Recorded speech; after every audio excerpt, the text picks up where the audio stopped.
Good. Numbing. So my throat is shut today. Hope you're doing well. Welcome back to more Amphoreus. Last time we left off, we investigated the Grove and ended up encountering this Black Knight motherfucker who kicked our shit in so hard that even the god, when we got the Titan involved, wasn't enough to really completely stop it, and eventually we just sent it to another realm so we could get away, because it was probably going to annihilate us otherwise. But we did manage to get Anaxa back, so now we're going to, after our brief detour to let some of Anaxa's people know what's happened and express our grievances, we're off to see Anglaya again. Or Glaya. Miss Casterus, my lady, you're back. Hello. We have an important matter to discuss with Lady Aglaya. May we trouble you to inform her of our presence? My apologies, Miss Casterus. Lady Aglaya has just informed me that she has no time to receive anyone at the moment. That's just great. She refuses to even see me. Answer me this, friend. Did Aglaya order you to take me directly to prison? Who are you? Please don't jest. It's possible that she really is busy. Let's wait here a moment, and I'll try to contact her using the slate. She's just gonna text her. To Hazel and Company. Of the Grove's circumstances, we are now fully cognizant, and for thy most diligent efforts we harbour the deepest gratitude indeed.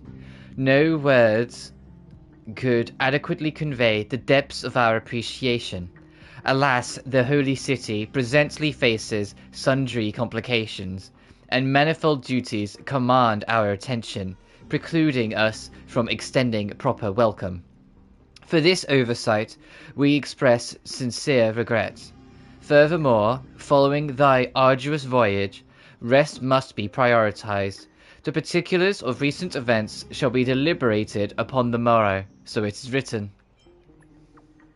Why are you waxing poetic? Casper's gonna be like, shut up! That elegant style must be the garment maker's. Dear garment maker, please inform Lady Aglaya thus. Message received. We will take our rest today. Send her our regards. Very well.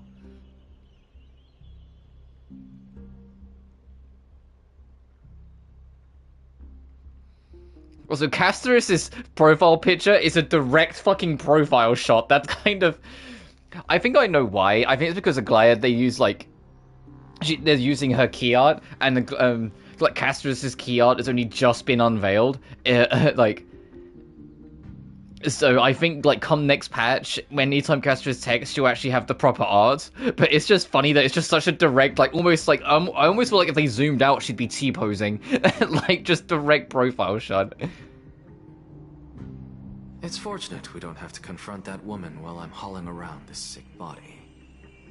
Casterus, and this friend I haven't gotten the chance to know, I'll take my leave for today. That Titan made a myriad of adjustments on their own.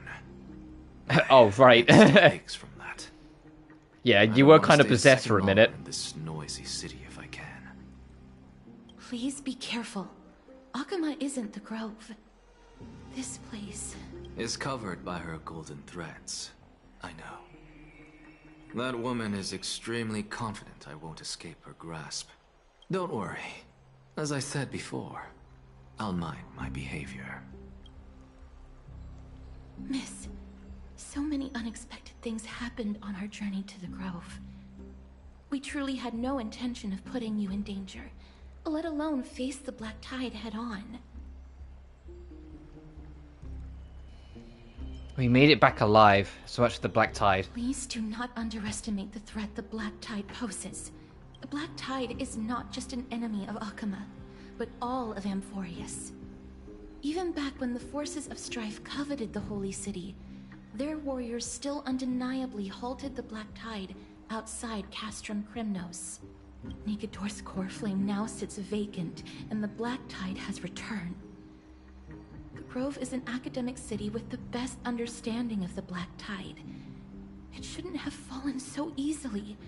And yet it was taken overnight, leaving the city in blood and tears, haunted by the spirits of departed heroes. The trial of strife is imminent. I pray Mydei will be able to steel his resolve soon.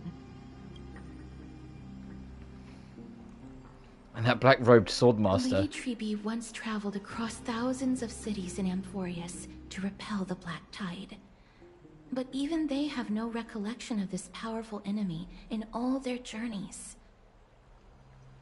Perhaps the fall of strife has triggered even more terrifying events in unseen places.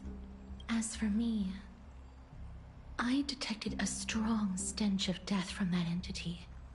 But it wasn't because it had a connection with Thanatos. I'm afraid it's purely because... Casterus, what's going on with your lip syncing? It doesn't seem as clean as like it usually is in this game. And that's the only reason why I'm noticing it. Because they usually have it be pretty automated. Maybe it's just because she's so whispery. Because like... I don't know if they do it manually, but it's always kind of felt like when it comes to the lip syncing in this, they have some kind of like automated, if it picks up sound, the mouth moves kind of system. And maybe with Casterus being a bit more whispery, it's messing with it a little bit, but the lips rarely match. Speaking of Thanatos, Miss, there is something else. Yeah, when you look at the mouth, that mouth is not moving not like the way it would normally. I think it is just because she's so whispery. It's like messing with the system that picks up like the voice of talking. You must have an idea of the curse I bear by now.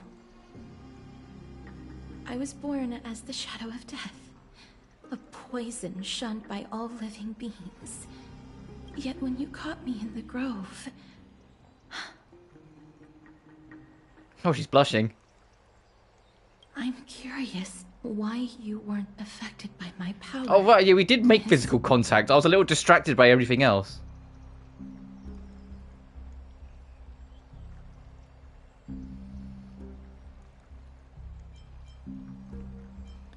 Didn't seem happened in the vortex. My apologies for the abrupt question. For all my life, I've always wondered, what is my connection to death? And why am I inextricably linked to Thanatos? Miss, you must be tired after being on the move these past few days. Please set aside the tragedy at the grove for now, and rest for the day. Oh, right, another thing's been added. Yeah, I completely forgot. We were busy doing everything else. You must be tired after being on the move these... Oh, okay, just the same thing. Alright, let's check the book. I actually have no idea how much is left of this. It feels like we're kind of wrapping up this chapter, and I'm kind of like, uh-oh. Uh-oh, I just started the stream. Is this going to be Anaxa or Casterus? That looks like Anaxa.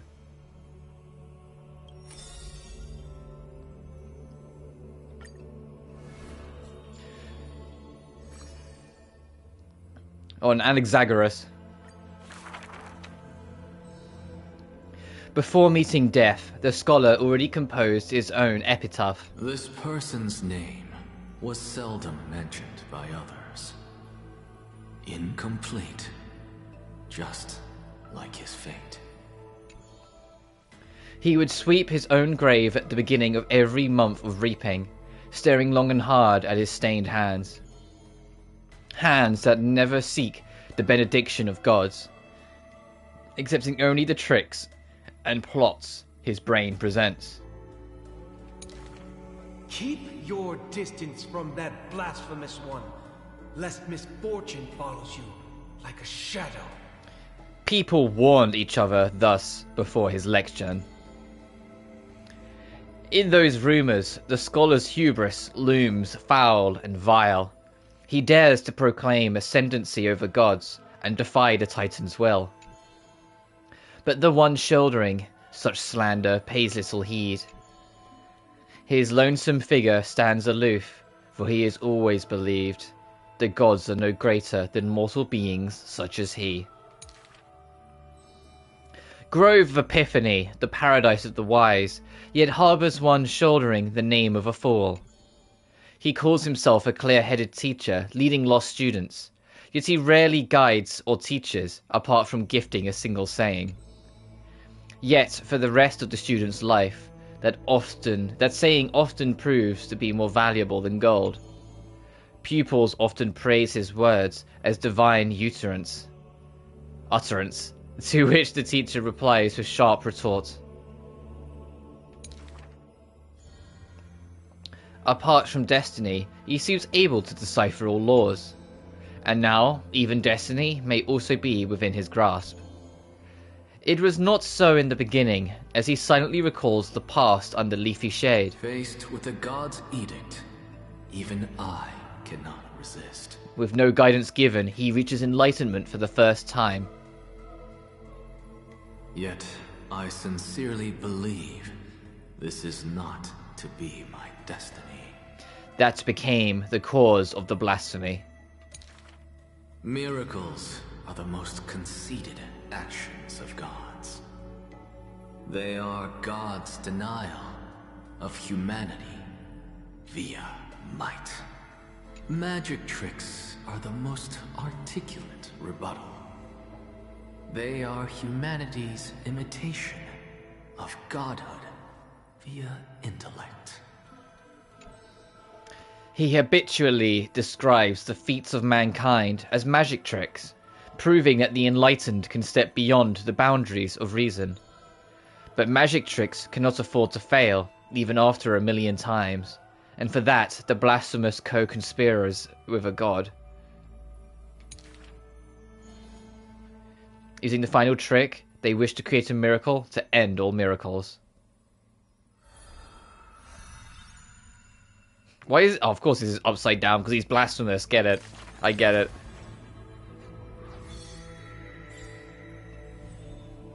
This must have been lit. There's still a healthy number of faces we've yet to even meet.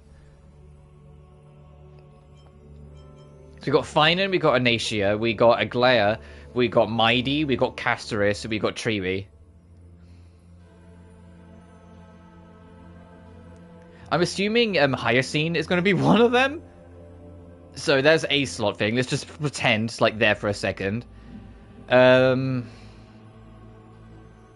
was that person in the Trebios teaser that like the dark long hair that was with Aglaya, so I'm going to put them there. There's Elysia. There was another character that looked an awful lot like Fuahua, so Fuahua might be there. There's still 2 fucking slots, though. Oh god, there is actually a lot. And one of them's probably that Black Knight, so even then there'd still be 1 slot, though. Wow, is this the story of a new companion? The one that looks like a scholar of some kind? Yeah, magical boy. I have no idea what that means, but you're trying to make me laugh, right? Fucking ow. It's magical boy. I'll just play along, teehee. Oh, right, I just remembered. That one is a magician. On the topic of the Flame Chase journey, he always seems oppressed. Perhaps because he didn't believe in the prophecy. Everything in his world is false except me. Time for a quiz, Hazel. What do you think the relationship between Anaxa and us? Teacher and students. With the grove being like this, there isn't any time to study. Through the ideologies are completely different. When it comes to stubbornness, he is strikingly similar to the other heroes. Aglaya even permits the Crisis heirs to study under Anaxa. A good rival is a good friend. Everyone probably can agree on that, at least. But we're different, Hazel. We're the best partners when we work together.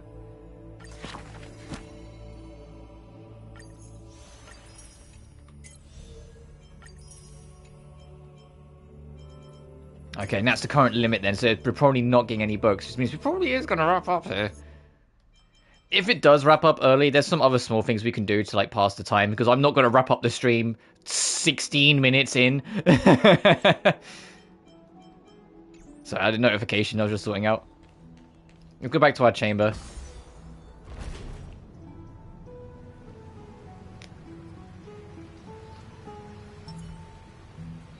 But if we do wrap and like finish it today, I might take tomorrow off. What are you folks going to do next? And then come back with Tomb Raider Chronicles on Sunday. Or alternatively, I'll do Chronicles tomorrow and take Sunday off, one or the other. Because Chronicles really doesn't have long left either. There's a chance that both, like, if this is like near the end, there's a chance both today and tomorrow will be short-ish streams.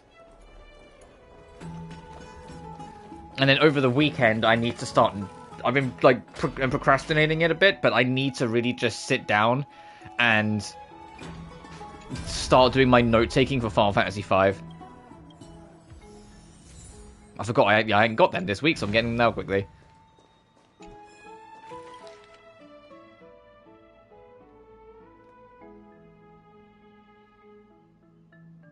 Oh, this is the more detailed recap.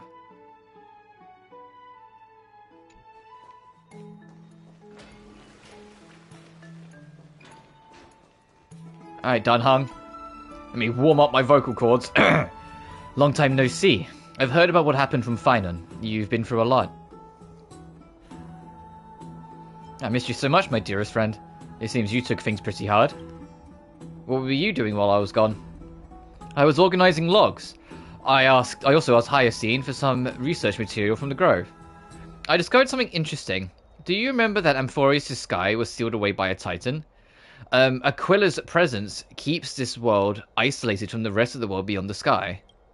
It seems Hyacine's ancestors were the sky priests who worshipped Aquila.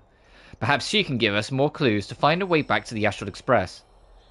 Nothing out of the ordinary happened in the Holy City in the past few days. I didn't have to talk to anyone either. It was kind of nice spending some time alone.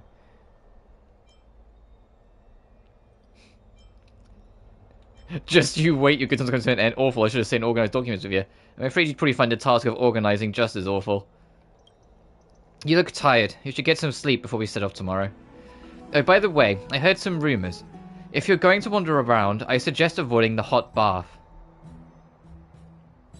Now, Tribi!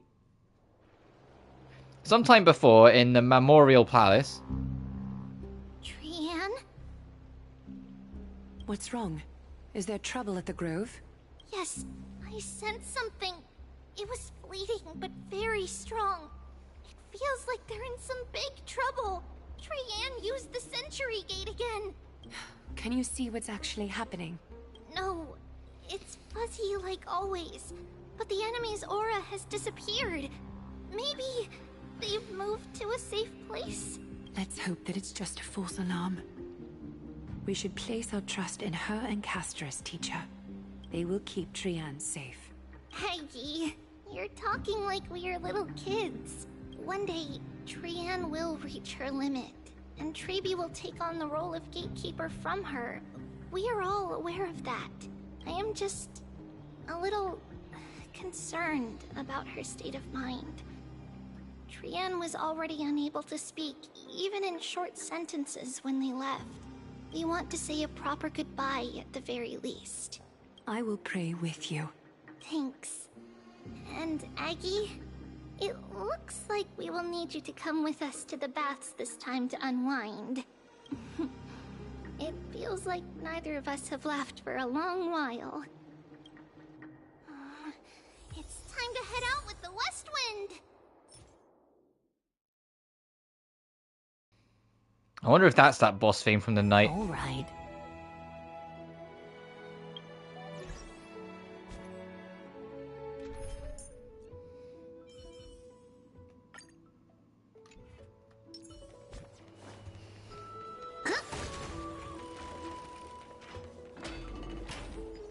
It's just because she's Harmony, so like, yeah, of course I'm going to put her over the Harmony character for this, in case I end up in any fights. Come on, load screen. There we go. Uh-oh. What happened here? Watch out! Watch out! For the Kremnoan! Kremnoan? This is their doing? Aggie, now's not the time to dwell on that. Let's help the injured people first. Excuse me, coming through. Yeah, come on, Barbara. I mean, Hyacine. Here as well. That's a relief. Little Miss Sparkly Eyes. What in the world happened here? I actually just came to relax. But as soon as I got here, I saw all these people lying on the ground. I've examined them, and they don't seem to be seriously ill. It feels like they've just spent too much time in the hot water. Multiple individuals fainting simultaneously from the hot pool steam? Where is the manager of the baths? He disappeared, and no one knows where he's gone to. Some people have been saying that the Kremnoans are behind this. Lady Aglaya, what do you think about this? There seems to be a real judgmentalness of like, oh, it's those fucking Kremnoans.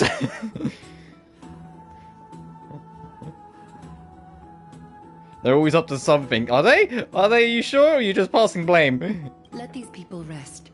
The two of you, please come with me. Have you thought of something, Aggie? Yes. While their intentions elude me, it's time to bring this farce to a close. What's going on? Try to understand what happened. Well, let's go over here then. This is... Oh, is it these two being fucking dickheads? Snowy! Even Snowy! The culprit is Mydei. These two get into a competition of who could last in the heat the longest.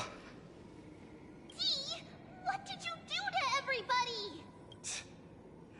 It's just another duel where I claimed victory. Duel? As I expected. These fucking idiots. On the surface, these two are the mightiest warriors in the Holy City, but they're still impulsive youths at heart. Speak up, Mydei. Tell us exactly what kind of foolishness you and Finan indulged in this time.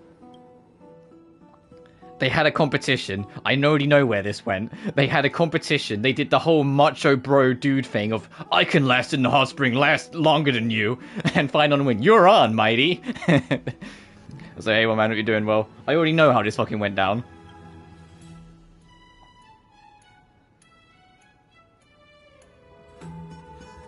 I like how all of these are friendly. I bet whichever one I click, Mydei's gonna say, like, the rudest, meanest thing.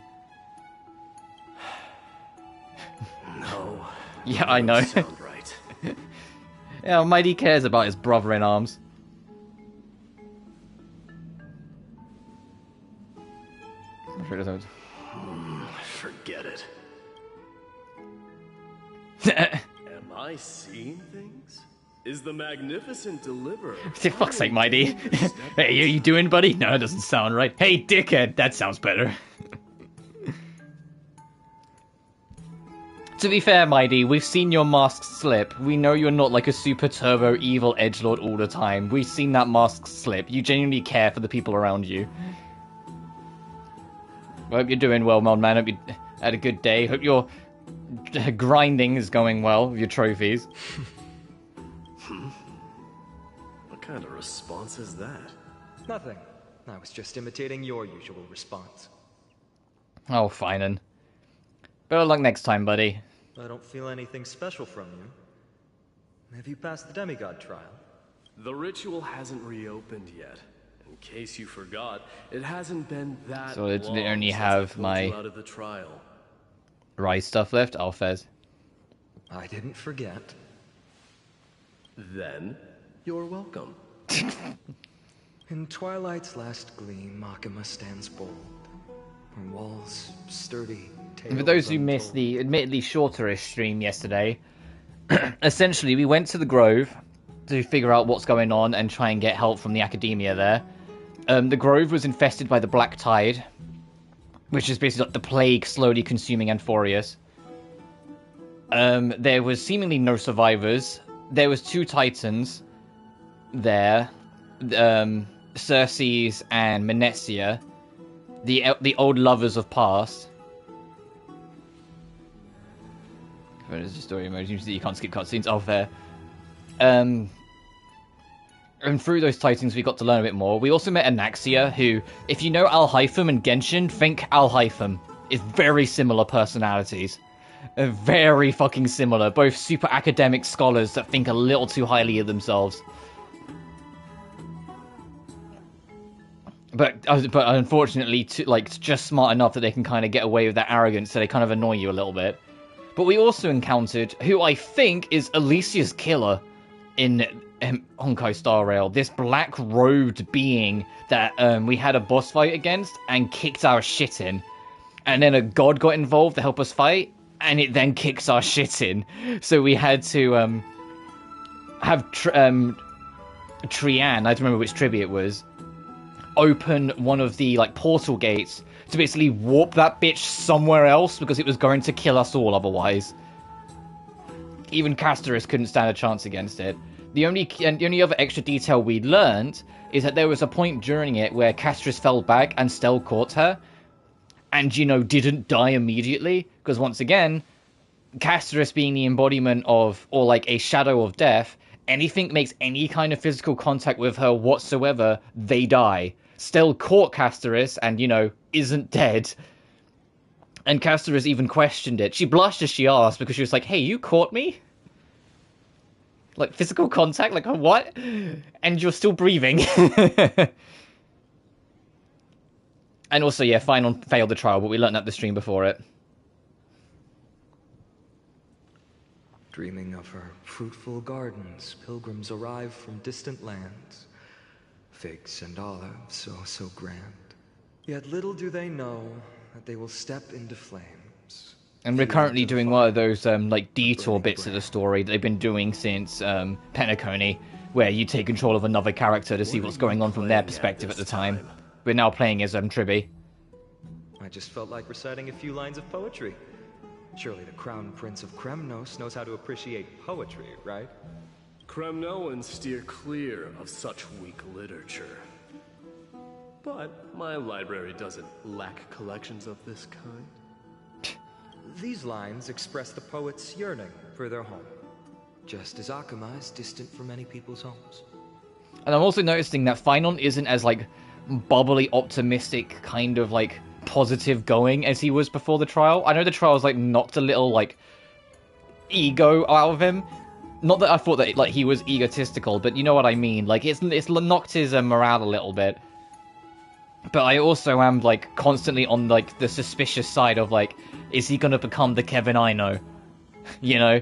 Like, how long until he eventually becomes the Kevin I know? I don't think he's gonna end up being the main villain of Amphoreus. I don't. I think, like, that would almost be too obvious. But I think there's gonna be something in there. I know how to interpret poetry, Haikis. Scoundrel. There's no point in pretending to be profound, my friend. Thank you for helping me out when I was in a tight spot, but it seems to me that you aren't prepared for the trial either. Don't compare your situation with mine. My people are still relying on me. I can't ascend to godhood on my own without first resolving their issues. So, are you suggesting that you, the mighty Mydemos, and the heir to the throne of Kremnos, wish to defy tradition that has endured among your people for millennia? I'm still thinking about what I should do. Never mind. It's probably not my place to offer you counsel. An idea does strike me, though. Go ahead. Let's see what terrible... To be honest, I mentioned that, like, Anaxia reminded me a lot of Alhaitham, but the whole grove reminded me a lot of Sumeru. Like, it felt like, hey, we got a Sumeru ass fucking character in a Sumeru ass fucking location. Like... Like, it felt hella like Sumeru, and it's just like, Maybe we both need to relieve... No, none of the, like, the Groundhog Day time bullshit, though. Let's recommence our previous competition. This time, we'll see who can stay in the super hot bath for Yep, longer. and it absolutely led to where I thought it led. That these two just had a dumbass competition about who can sustain the heat for longer. What? Are you chickening out? The phrase chickening out does not exist in the Kremnoan language. I just find the situation absurd. That's all. I found your situation Although absurd, a that's all. historian, These fucking idiots. Are you not aware that we Kremnoans use boiling water from sword forging for our baths? Looks like I'll have to teach you some royal etiquette today. And thus, an unprecedented sauna battle commences! With unparalleled resolve, the two warriors determination even... I didn't realize the bar sprites could speak, if I'm honest. Steam. Flames intertwine with scalding vapor, reaching toward the heavens, shrouding the sky in the sun. The spectacle is so magnificent that none dare gaze upon it directly. Since we can't see what's happening in the competition, why don't I regale you with a tale of kings to pass the time? Do you recall the Oh, we're actually doing this. Oh, okay. lion Hey, whilst they're doing their dumb competition, let me just drop some lore on you. Okay, cool, thanks. Main character was not the sole sovereign of that land. An Oryx stood as its formidable rival long before the dawn. I will say, probably the biggest, The two beasts started like, their not complaint, because I know they got to do it, but the biggest, like, criticism I kind of have with Amphoreus is that it is so fucking yappy with lore. I love learning more things about like the lore and the background and all these things, but holy shit, pace yourself. We got 8 patches. You don't have to like explain so much in these earlier patches. You can let us like theorize and try and figure out things for ourselves in the background. Continued their relentless pursuit and rivalry. It feels like both 3.0 and 3.1 have literally looked for any opportunity to stop everything to explain shit, and I'm like, let us. You don't need to do it all the time. It fixated on its rival's fleeing form in the chase. It set its sights on the other's neck, nearly within reach. I know it's not a mystery story. It's the Flame Chaser arc. It's a very detailed world with a lot going on that has its own issue within it, and it's not trying to be a mystery story like Penacony's was. The only mystery is not a mystery story, it's just who's the Black Knight cloak guy who went around killing people. But he's probably just like tied to the Black Tide, so he's more of a centralized villain. It was stuck in a corner. It had nowhere to escape. On the land of Amphoreus, some lives meet their end at dusk, some at dawn, and yet others are fated to perish under the blistering sun at noon. And at last, the most scorching moment of the day descended upon them. The formidable hand. So this Bar Sprite's voice actress is going in really hard on all this. My lords, would you like me to reduce the temperature a little? And of course, like, the fucking idiots they are, they're also fully clothed. What? You're chickening out already? Get lost. Are you asking me to get lost, or... Do whatever you want. Oh, please forget my presumptuousness, my lords. And how Hyacinth, yeah, like, you know, the medic, it's like, you pair of idiots. Even Trimmy's like, these fucking... What a spectacle of folly. Look, you've made Aglaya sad. Look at that face. That's the face of someone who's heard enough. This is what you get for daring to challenge a Kremnoan without understanding your own place. And you can also now see the consequences of it. What I'm saying is, your little game dragged down quite a few innocent souls alongside you. Yeah, there are a few other people that got overwhelmed by the hate. Personally escort back home the customers left awestruck by our formidable presence. Fucking hell, Mydei, calm it down. No, they weren't. They weren't awestruck by your formidable presence, dude. My friend, isn't it? They collapsed because the whole hot spring is way too fucking hot. This isn't fair. You are wearing way less than I am. Is this the latest trend now? Yeah, shouldn't have you two, I don't know, gone in just a towel? Or like shorts or something, so it's equal? Don't look at me like that. It was he who challenged me. There is no word for flee in the Kremnoan language. Yeah, there's no word for chickening out in the Kremnoan language. There's no word for flee in the you just say any words you don't like is not in your language, Mydei. Very well. Let us bring this farce to a close, shall we?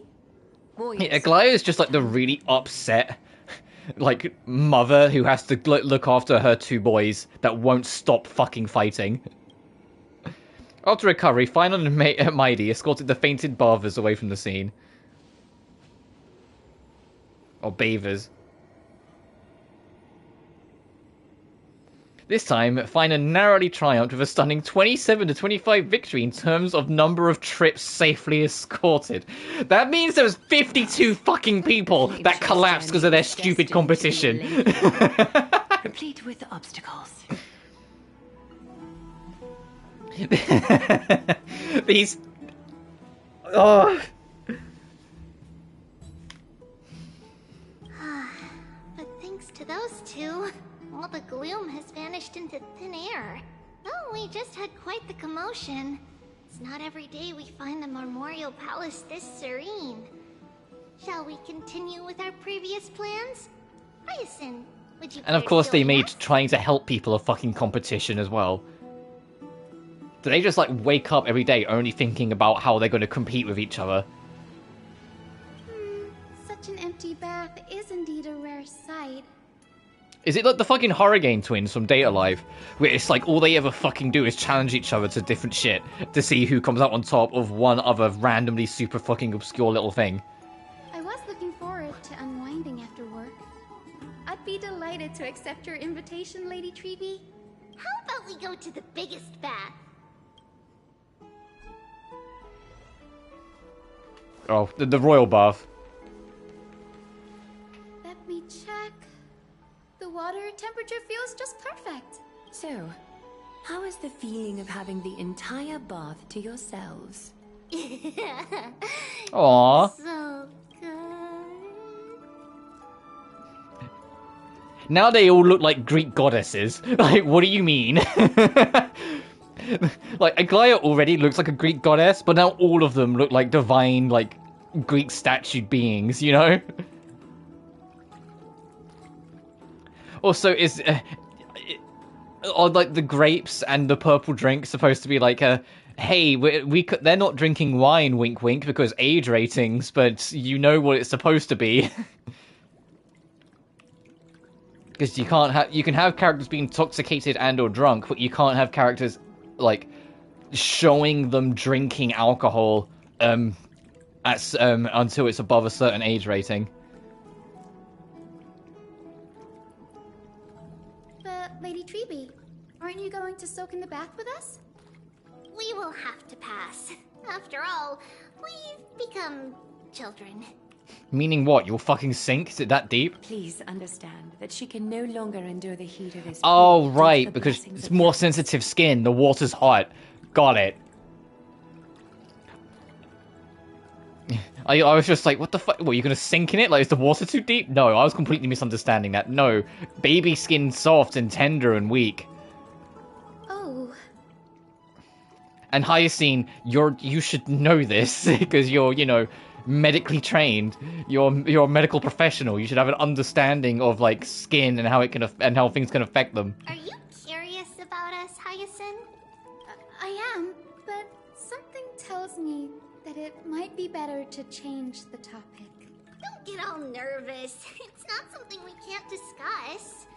The truth is, a long, long time ago, we were a mature adult just like Aggie. Yes, you were Trebios. Then, because of reasons, we inherited Giannis's divinity and gained the power of passage. And in return, the price we had to pay was the splitting of our soul. Which is why there's like, they're all connected. Yeah, it's why they always refer to themselves as we. Because they are all the same being, they're just different fragments of the same soul. Each opening of the Century Gate intensifies the strain on Treeby and the others. They are gradually regressing towards infancy, both in body and mind. Oh goodness, look, they're still going backwards? Oh, I didn't realize it was like that. We don't know what awaits us at the end either, but anyway, that's why we've turned into children. In that case, when you opened that giant sentry gate above Akuma during the battle against Nikador, Well, there's no way around it. We all know that the flame chase journey won't be a smooth ride. Hey, so we need to kind of figure out this like passage shit. Otherwise, Treeby's just going to like dissolve into like a newborn before this end of the story. maybe we can find a way to fix it. The primary research focus of Newsporists is the soul. We explore its depletion and methods to restore dispersed souls. As long as research continues, there might be a breakthrough that can help. We will do everything we can. So your first reaction is in fact denial. You're indeed an Access student. Alright. I look forward to your good news, Hyacinth. Way to call her out like that. Ah, you're just like that bitch. Hey! Well, according to Anaxa, Aglaya and Anaxa don't get along. We have yet to actually, like, have that be completely backed up by Aglaya. Aglaya doesn't seem to mind too much. So maybe it's just, like, one way that Anaxa just feels unwelcome because he's blasphemous. Because, yeah, if you don't know, the thing with, like, Anaxa, the arrogant scholar, is that he doesn't believe that the Titans are better than anyone. And in fact, he doesn't believe some of the Titans even exist. He firmly believes that humanity and the mortals are as powerful, if not more, than any preconceived notion of a religious deity or Titan. Which is deeply blasphemous in a world dominated in its belief and understanding of the Titans. Which is why he believes himself to be, well, like, not liked by anyone, even though it kind of seems like not many people are that fussed. Lady Treeby, what's wrong? Something's off. It's that strong feeling again. Is it Trianne? Wait, no. It's not Trianne this time. It's Trianne. Trianne is in danger. Oh yeah, where is Trianne? We haven't seen Trianne in ages. Oh, ruh-roh, Raggy. Meanwhile... I win this round of escorting the bathers home. How does one contender alone make a valid competition? Offering a compliment or two wouldn't be the end of you, you know. Haikas. Scoundrel. What is that word? Is that your native tongue? It means hyena. I'm likening you to a weak hyena.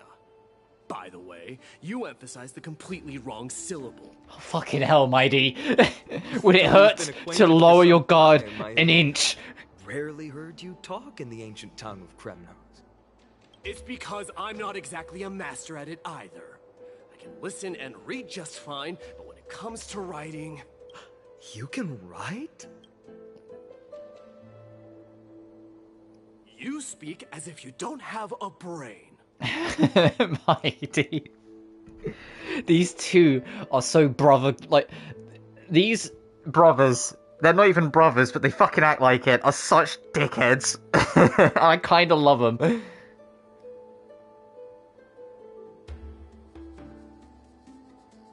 Not gonna relate to him, ever. That was in jest. I understand. After all, you spent all your childhood wandering... I love the bond these two have. I love the friendship they have, but at the same time, they're fucking idiots.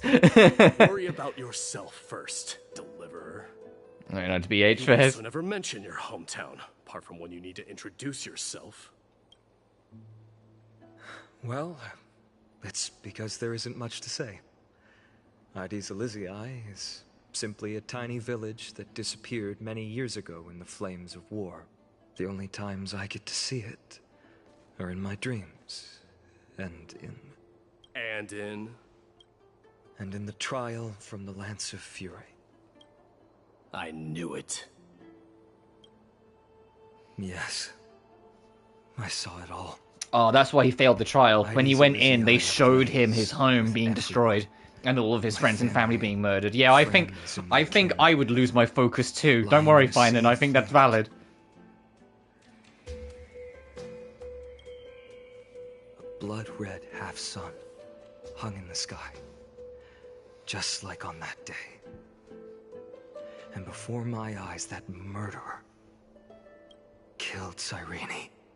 Yep. Or Cyrene, but it's Cyrene. AKA Alicia. But I saw its form this time. A black cloak an eerie mask, and a... Oh, yeah, okay, there's that confirmation. That Black Knight motherfucker we bumped into in the Grove was the, Cyrene killer. That I'm just going to refer to him as. But I also want to emphasize to anyone that's like, wait, Alicia's dead? But I was waiting for them to, like, build her up and do all this stuff. It's never that fucking simple with Alicia. She'll be back. Just trust me on this. I'm not going to go into all the fucking bullshit she does in Impact Third, but just know that she treats death the same way someone would treat a cold. It's just a little thing that bothers her for a week, and then she's back, and it's nothing ever happened. There's a reason why people call her Hoyo versus Jesus. It's because she dies and then just miraculously comes back all the fucking time. She's the centerpiece of so much shit, and she just dies and comes back, and things are better. And it's just like, what the fuck? Which is why, like, I'm not even remotely bothered that she's dead. Because it's just like, I know how Alicia works. I've played these games before. Getting stronger all this time. I still couldn't defeat it. You were blinded by hatred, and almost lost yourself in that trial. That's right. And that's why I am truly thankful to you, Mightymouse. You finally picked up some manners. Better late than never. Set the pot to the kettle. Then what about you, Mighty? What did you see in that trial? What do you fear? There is no word for fear. There it is. Known language. Any word he doesn't like. I'm getting the feeling that your language... Yeah, even Fion's starting to catch onto this. But to answer your question, I saw Akuma in the trial. As well as... All your... Yeah, his old friends that died. My old comrades. Ascension. Perdiccas. Ionius. Ptolemy. And Possesta. Ever since I returned from the Sea of Souls, these five have been by my side. We faced life and death together during our days in exile. Those 10 years were arduous, yet filled with moments worth treasuring. Each night, we would gather by the campfire, savoring honey brews and singing our hearts out. The wind in the wilds of Amphoreus smelled like rust. Ascension would always tease me about adding goat milk to the honey brew, claiming I ruined the blood-red color of the drink. He had a scrawny figure, but was a relentless force on the battlefield, dispatching foes without so much as a blink. Perdiccas was an expert in concocting medicines, delving into all those strange folk remedies. Ionius was a swift runner, and our most reliable messenger. Ptolemy was a real bookworm, always spouting off in chapters and verses. When we left Kremnos, he made off with a stack of ancient tomes from the Grand Library.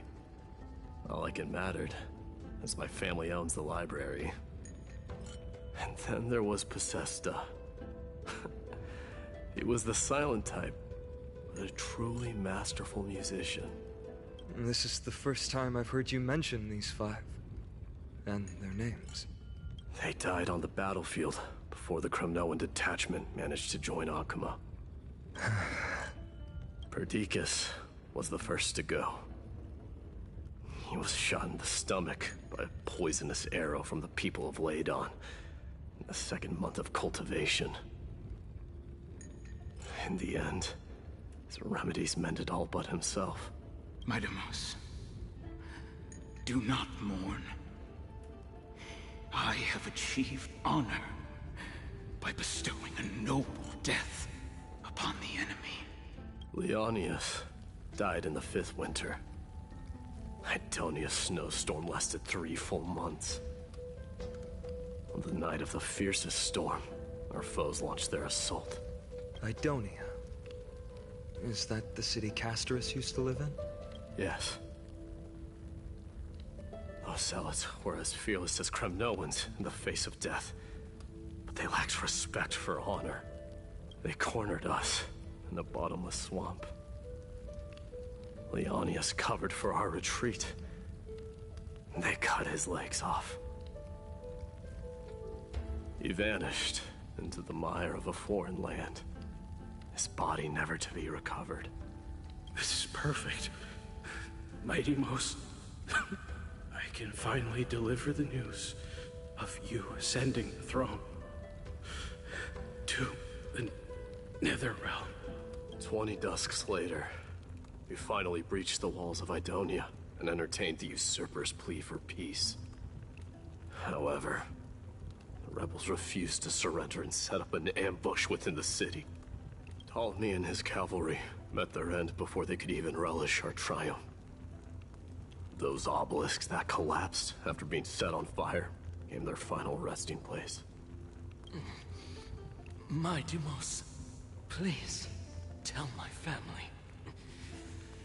It was not cunning schemes that vanquished Ptolemy, but the immense weight of Amphoreus' entire history. Then, it was Pacesta. He lured the enemies into the city of Aenionis with his melodies, buying us invaluable time. Our enemies, consumed by indignation when they discovered the trick, set the entire city and my soldiers on fire. His final words were recorded on a small clay tablet, fractured by the flames. Mighty Most, don the crown. And at last, my most trusted friend, Ascension. He was supposed to stand by my side through it all. But a sudden relapse of his illness hit him on the eve of my duel against my father. He hid his condition from me. By the time I returned victorious, he had but a breath left in him. A Kremnoan, dying on a sick bed. I would be a laughingstock to everyone. Ascension, my dear friend, spare your strength. I'll go get a physician. No need. Even if Perdiccas were here, he couldn't stop destiny from taking me away. No! None can take you away.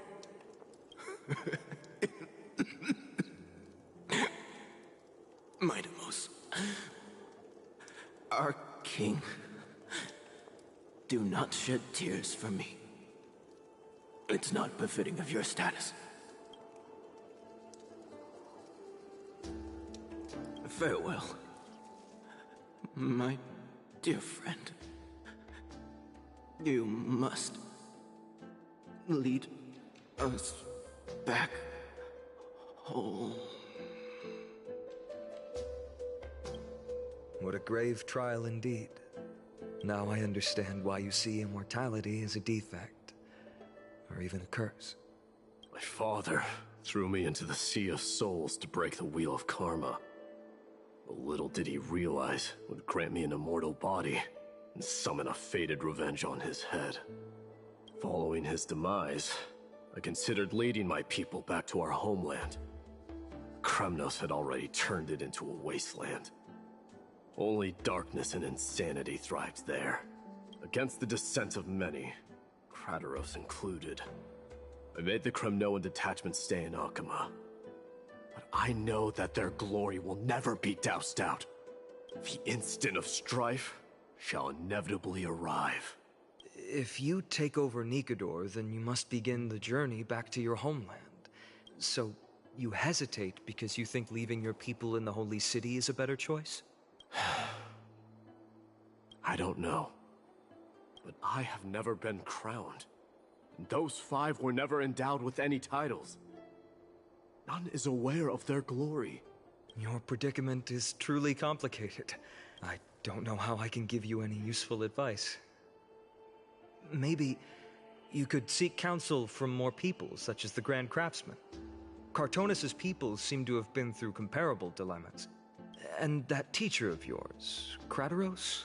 Dee, we've got a big problem. Yeah, enough of the history lesson. We got a detour. Yeah, I just shut up for that to let Mydei speak his piece. But yeah, he's definitely had the warrior's journey to lose all he had. Lady Tribby, What's making you so flustered? Hurry up and go save Trianne! She got abducted by Crateros! Crateros! What's going on? Mydei. Also, that was a very, like, sudden cut. She's been kidnapped by Crateros! Crateros, there you are! Like, what fuck? Alright. It seems I was the one who exposed my vulnerabilities first. Aglaya, I demand an explanation. This man abducted Trianne by force, and forced her to bring him to the Vortex of Genesis. He then brazenly stepped into the trial of the Lance of Fury, and naturally failed. She telling the truth? Why did you do that? Because I don't want to wait anymore. Your hesitation made me desperate. If you want to run away from your destiny to become king, then keep running.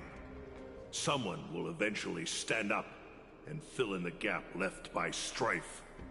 Then they will lead our people home. Age has blinded you, teacher.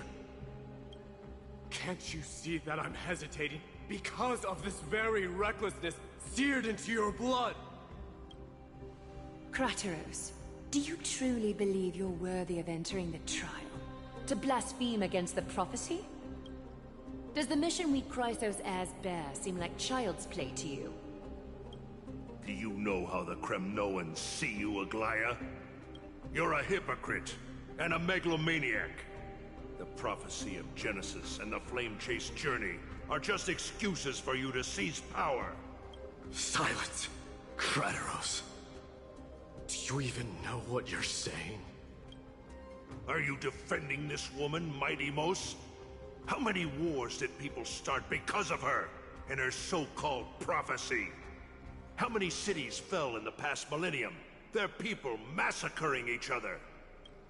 Even if this so-called Genesis really exists, will there be a place for the Kremnoans in that new world?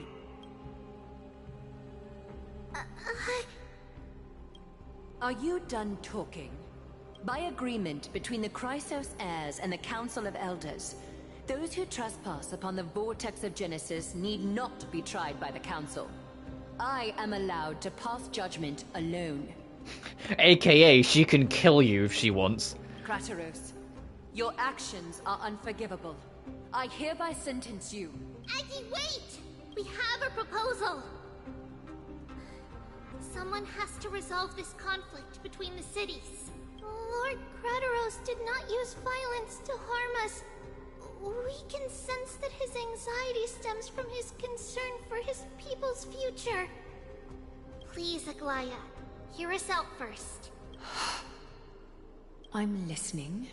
I'm sorry, Lord Crateros. We were so preoccupied with deciphering the fragments of prophecy that we neglected those of you not favored by its message. Your accusations were harsh, but justified.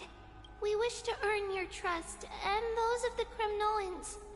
I think the best way to do that is to take you to witness the source of the prophecy for yourself. How are you going to show me something that has no form?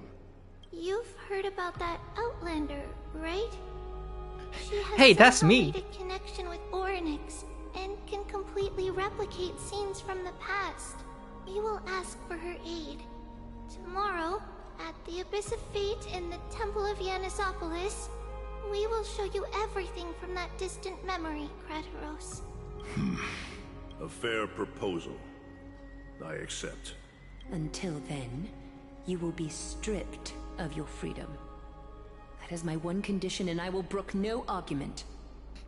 Yes, because you still committed a very fucking grave crime and could have thrown a lot of shit out of the window from your impulsiveness. I think Aglaya's allowed to be very fucking pissed off about this. It is not the first time I've been made someone else's prisoner. Do as you please, demigod. Teacher, why did you do this? Forgive me, young master. But I just cannot wait any longer. Ever since your father died, our people and I have been waiting for a day to revive Kremnos. We placed all of our hopes in you, but never received an answer. This obsession for returning home has become a sickness for our people. Wise as you are, I refuse to believe that you can't see the truth. You have a clear head, which is why you're also incomparably alone. A smart person can only choose to tangle himself with the mundane of this world. If you're truly capable of leading our people beyond this blood-stained fate, then prove it to me once more, Mighty Mos, just as you did back then.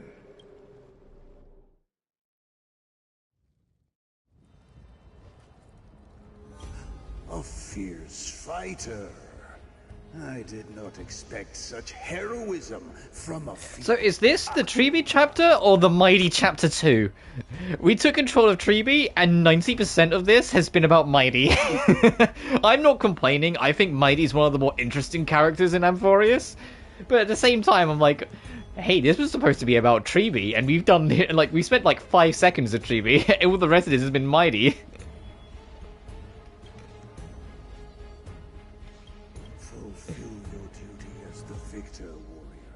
Also, and tell me your name. Old King Europon, you're kind of quiet. I seek an honorable death. Come a bit closer to the mic. As if you have any honor. Oh, it's supposed to be like echoey shouting in the distance. Got it. Listen closely. I am the leader of the Kremnoan detachment, Mighty Mos. I'm here to finish you, Father. It is you, the beast spurned by all. So you did defy death. The prophecy was true. You will bring an end to my Kremnoan dynasty. Defy? You're wrong. Death fears me. It's the reason I have this body of steel. As for you, you already stand at death's door, Father. You were the one who threw me into the Sea of Souls.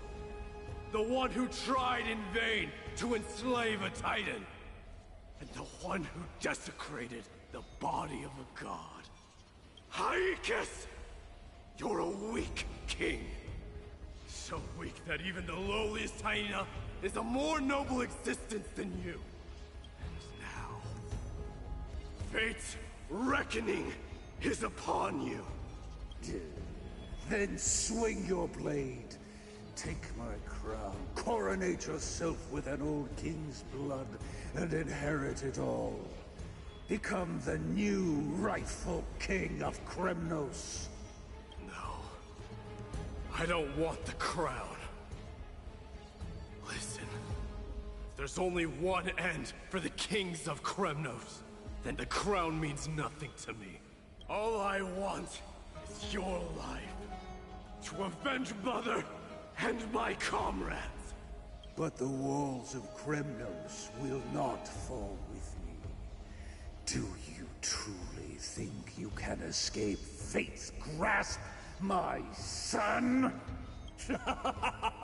You and I, we're both the same. We feast on strife and fear. Now, kill me! The son of Borgo is destined to be crowned in blood!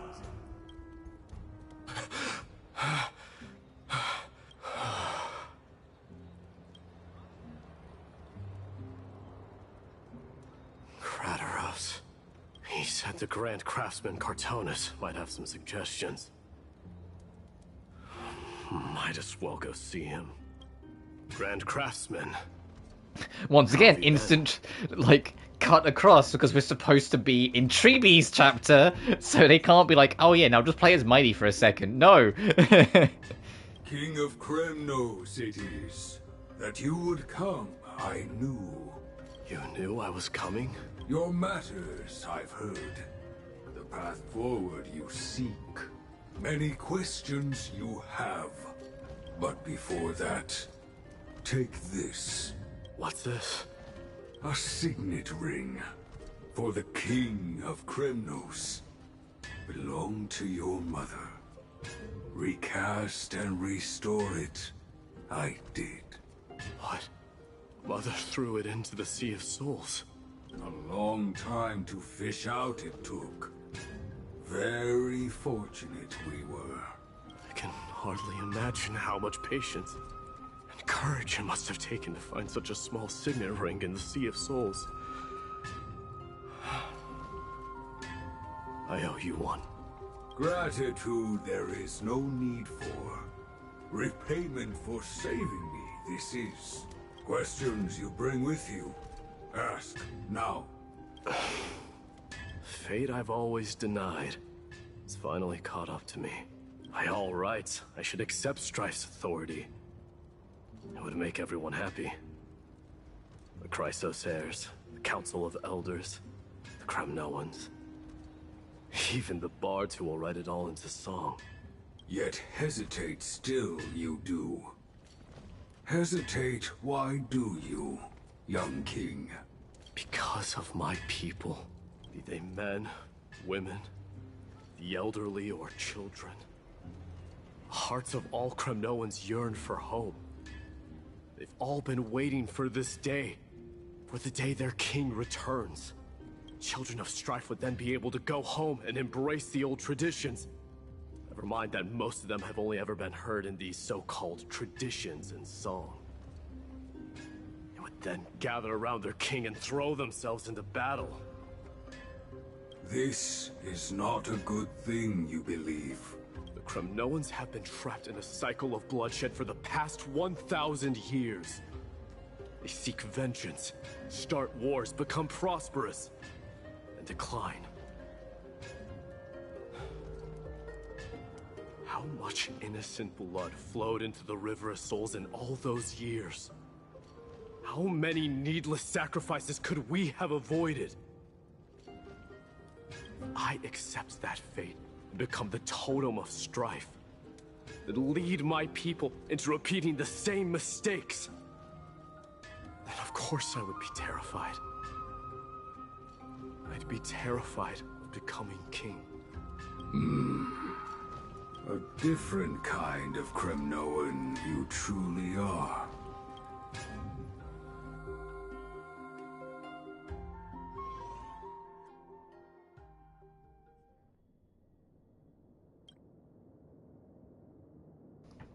Moments later in Tribe's room. Mama, I had a dream last night.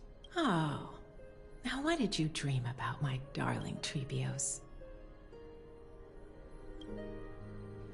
Oh, there's Trebios when she was actually a kid. I had a dream that I turned into many me's.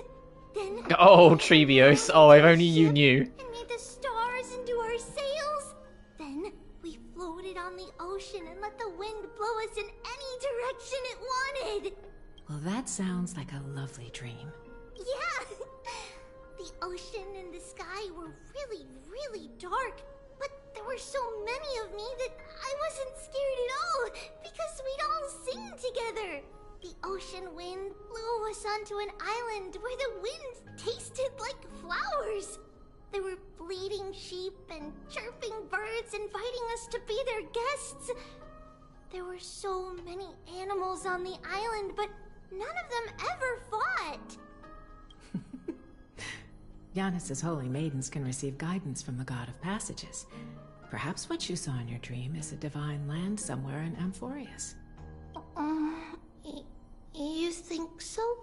What's wrong, Trebios? You look unhappy. Because on that same island, I saw a dark mountain on the other side of the ocean. And it was very, very tall. The mountain looked alive. And it kept getting closer to the island. Then I realized it wasn't a mountain, but a very, very tall wave made of water.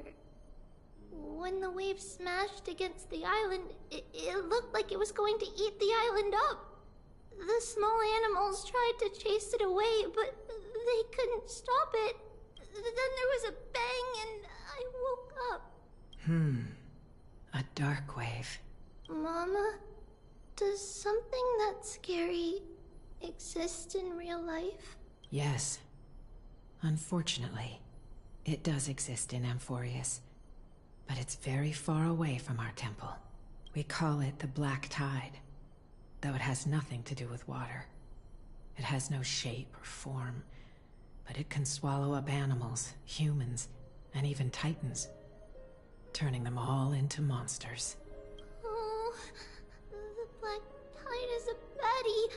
I don't want everyone to turn into its food. Can't we chase it away? Of course, my dear. You only need to behave well and listen to what the adults tell you. Study all the knowledge and etiquette you need, then grow up and become a proper holy maiden. The divine Yanis will then give you guidance and help you light the way for the people. Wow, I'm gonna eat a lot and study a lot and become a holy maiden. But Mama, you said the Black Tide can swallow up titans too. What do we do if even Yanis is eaten? If that happens, then the Holy Maiden will have to be the one to guide people on the right path. After all, we are the human avatars of the God of Passages, yeah? Yeah! But one person alone is not enough. Once you're older, you'll make a lot of friends. You must do your best to unite them, because that's also our duty as priests. Friends? Are they also like me and Mama with pretty red hair? They might not, but they'll certainly be just as smart and kind as you. Mama? Am I dreaming? Don't be silly, dear. Of course you're not dreaming. I've always been by your side. What? Now be a good girl and call your friends over too. Let's play hide and seek, just like we used to, okay? My Trebios is the smartest girl. I'm sure they remember where everyone is hiding. The voice sounds so far away. I don't remember. Who am I looking for? Your friends, who will chase the Black Tide away alongside you, of course. Is this from my childhood? I don't remember. Location: the depths of Treeby's dream. Use the spindle to connect everyone. Am I dream? I used to sit here and listen to Paul. How I wish to see you again, Mama. There will be an amazing captain on that big ship. She's cheerful, optimistic, bold, and cautious. She'll be able to get everyone together. Wow, that's amazing! Can I be the captain? Of course you can. But you'll find someone else who's better for the job, my dear. I think that person lives in a beautiful temple that sits atop a hillside, covered in golden fig trees. There's a noble girl there who's very smart, but also very delicate. Just like Mama? Perhaps. But before we find the captain, the ship also needs someone who can navigate it. Who could that be? Let me think. I know! She's Trippy! I named this doll after myself? I don't remember it all. Is this a dream? Or something that happened in the past?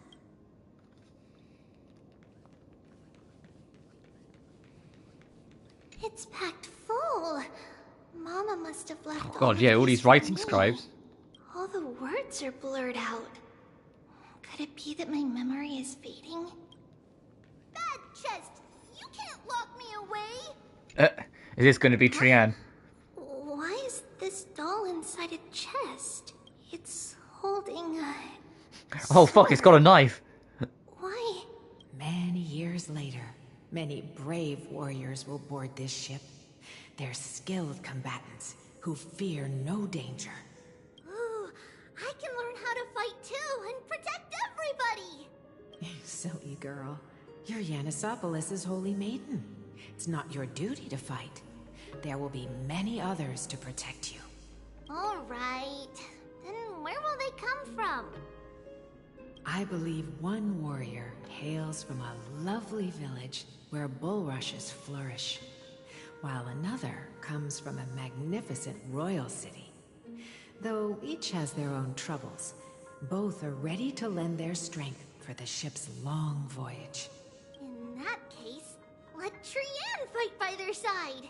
This way, they'll always stay on course. How could I have known the name Trianne back then? Was it just a coincidence, or...?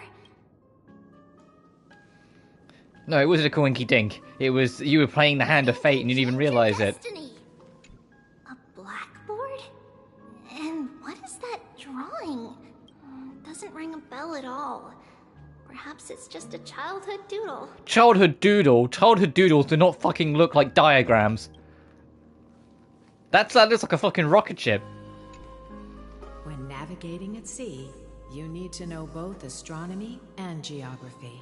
Isn't Yanis's knowledge enough? Oh, sweetie.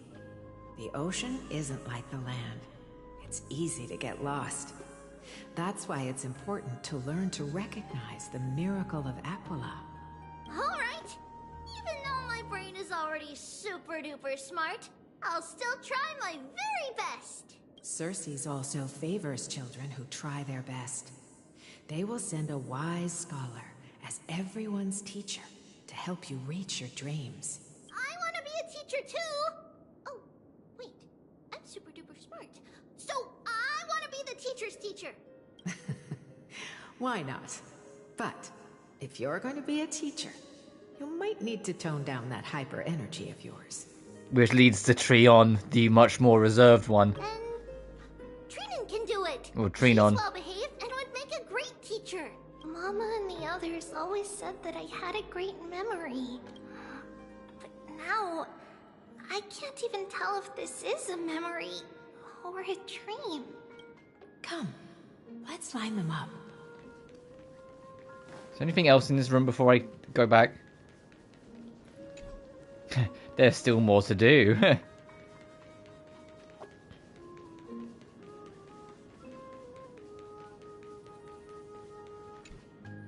Now, Trebios, set them on this music box. And whilst we're doing all of this, the question remains: what's going on with Marge? What's going on back on the Astral Express with the rest of the gang? Music box? What's that?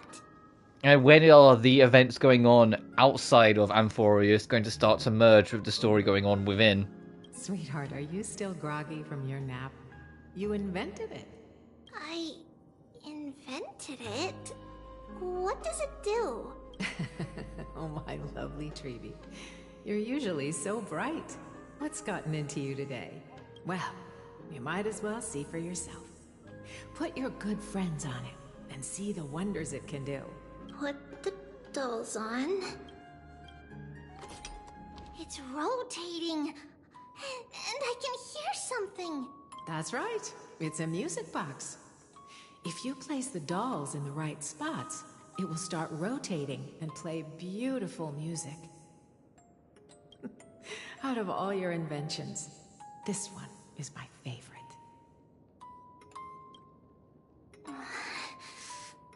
I don't remember. It's all right, my child. I'll sing along to the tune, and it will help jog your memories. Happiness abounded in this lush land by God's chosen. Giants raised their glasses in a toast, beheld by the 12 constellations.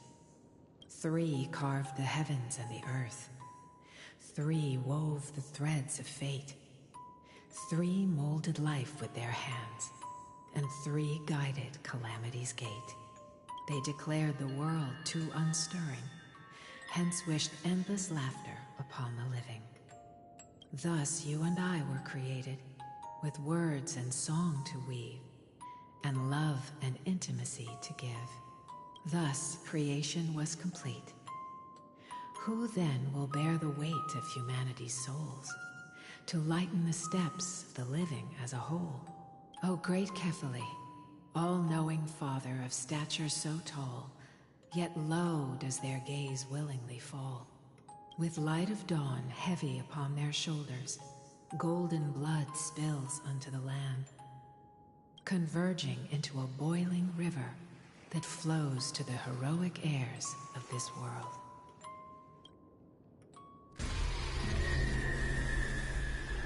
Oh, Jesus. What's going on? Oh, Yanis, please lend me your ears. In the black mist, as death and fate draw close. On the bloodied earth, the living dead, but ghosts. What is this world? It mirrors your maze-like fate. What is this world? A silent lament without a trace. What is the past? Wandering ghosts that linger. What is the future? Souls scattered by fate's finger. What is the start? A voyage born in solitude. What is the end? The spirit, lonely and subdued. Lonely and subdued. And subdued. And subdued. Subdued. Subdued. Subdued. Subdued. Subdued.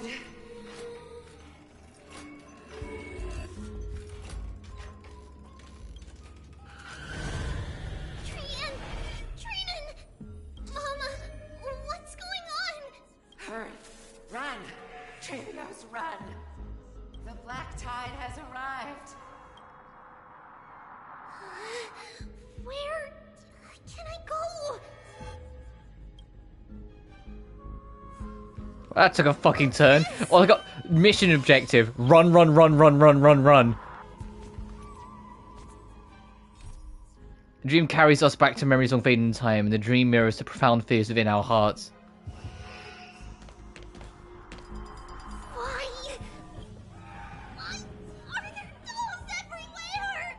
This is the sacrifice of a holy maiden. These are all the versions of Trebios that I've already lost. You won't make it to the end. Only one person can. I know! It's fine if we can't reach the end. Our minds are made up. Go. Bid your farewells, Trianne. Time is running out. Are you going to leave me? My sweet girl. I will never leave you. But remember this, Trebios.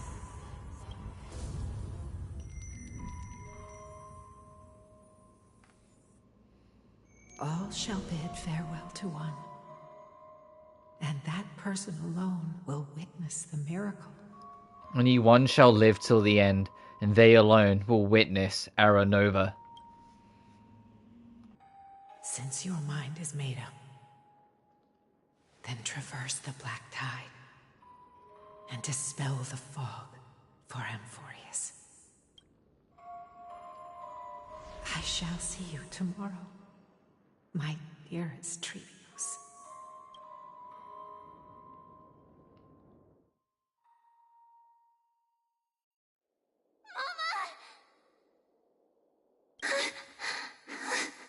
Are we still in a dream?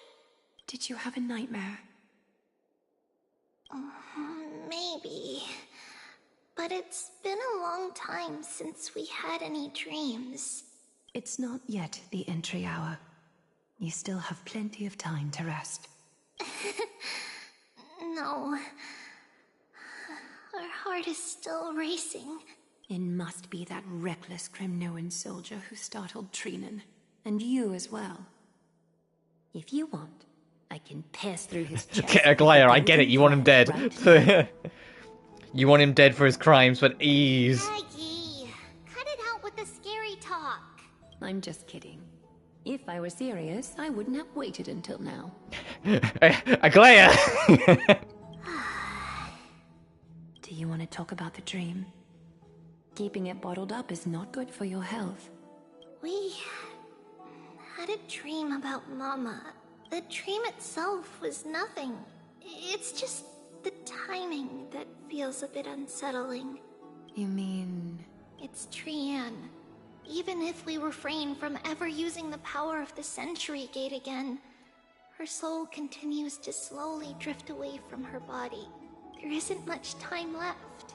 Perhaps it wouldn't be such a bad idea to let her relinquish her role as the gatekeeper and live out her days as a carefree child.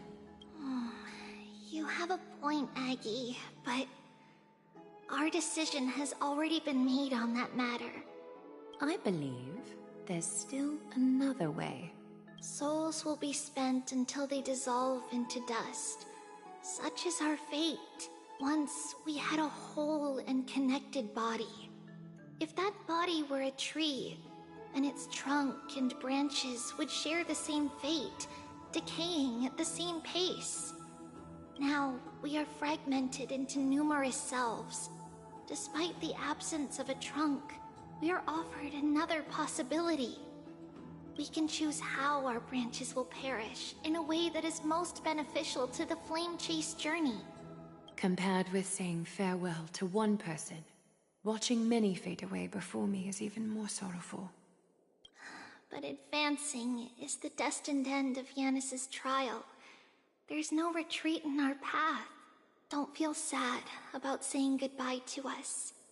We've already agreed on this, right? It won't be long before I forget what sorrow tastes like.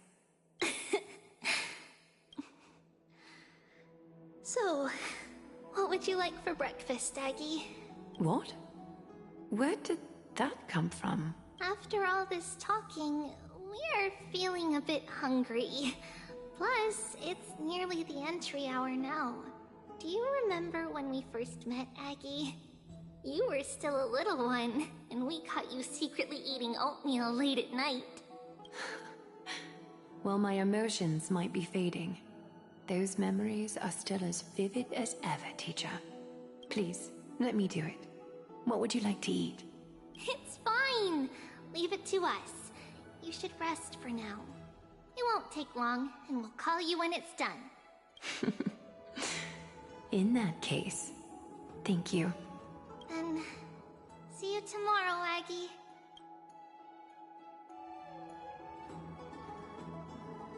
Nevertheless, that nightmare is ominous.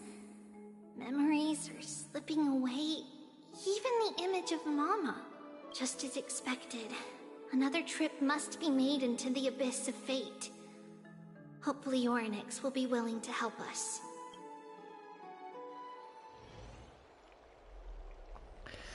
At the same time, somewhere in Arkama...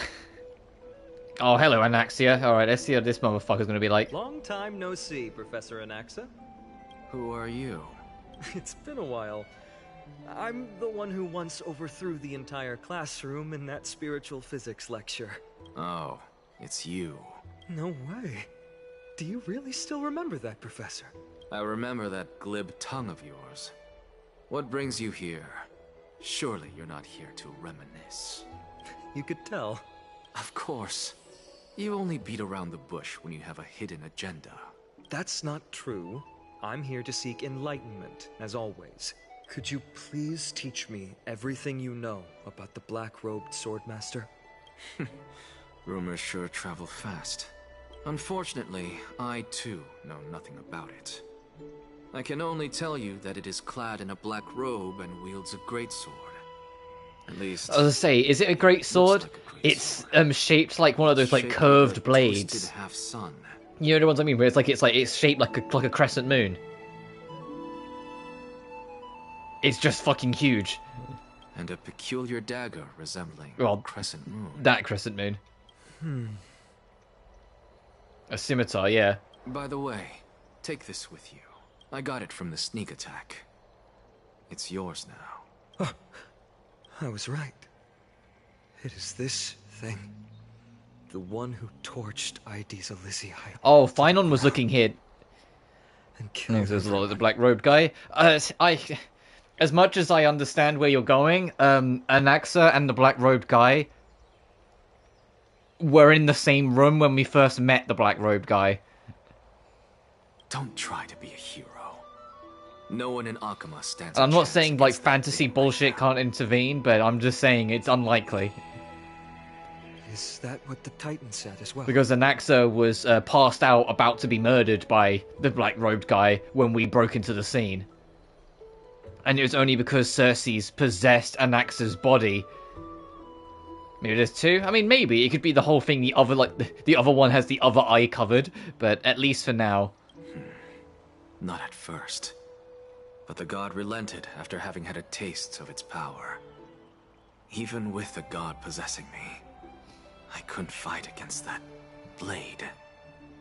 That incredible power doesn't seem to be granted by any Titan. Mm-hmm. Okay, well that throws out my theory that it might be tied to Thanatos then. Are you suggesting that it originates from beyond Amphoreus? It's possible. So my three theories was it's tied to Elysia, which it kind of is because it's the one that killed Elysia. It's tied to Thanatos, but if it's from beyond the Titans, then it can't be Thanatos. But if it's tied to the Black Tide, that means it might be a creature of the Stellaron. But then if it's a creature of the Stellaron, how is it this powerful when they usually are very weak? How is it immortal? Because it was like, it had its heart and chest completely ripped out of it, and it just carried on fighting like nothing happened.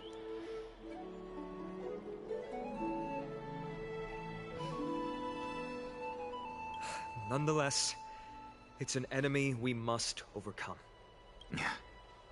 We? Drop the pipe dream, Finon. No one wants to see you fall by their blade. His mere presence will endanger the Holy City and the Flame Chase. You know that I don't believe in... You don't believe in the so-called prophecy, I know. However, I'm here to seek your assistance, not at the request of Aglaya or Tribi. I just want to eliminate a threat to the city I pledged to protect. That's all. The tragedy at the Grove must never happen again. Take a seat. Since you are sincerely seeking enlightenment, I suppose I can tell you one more thing.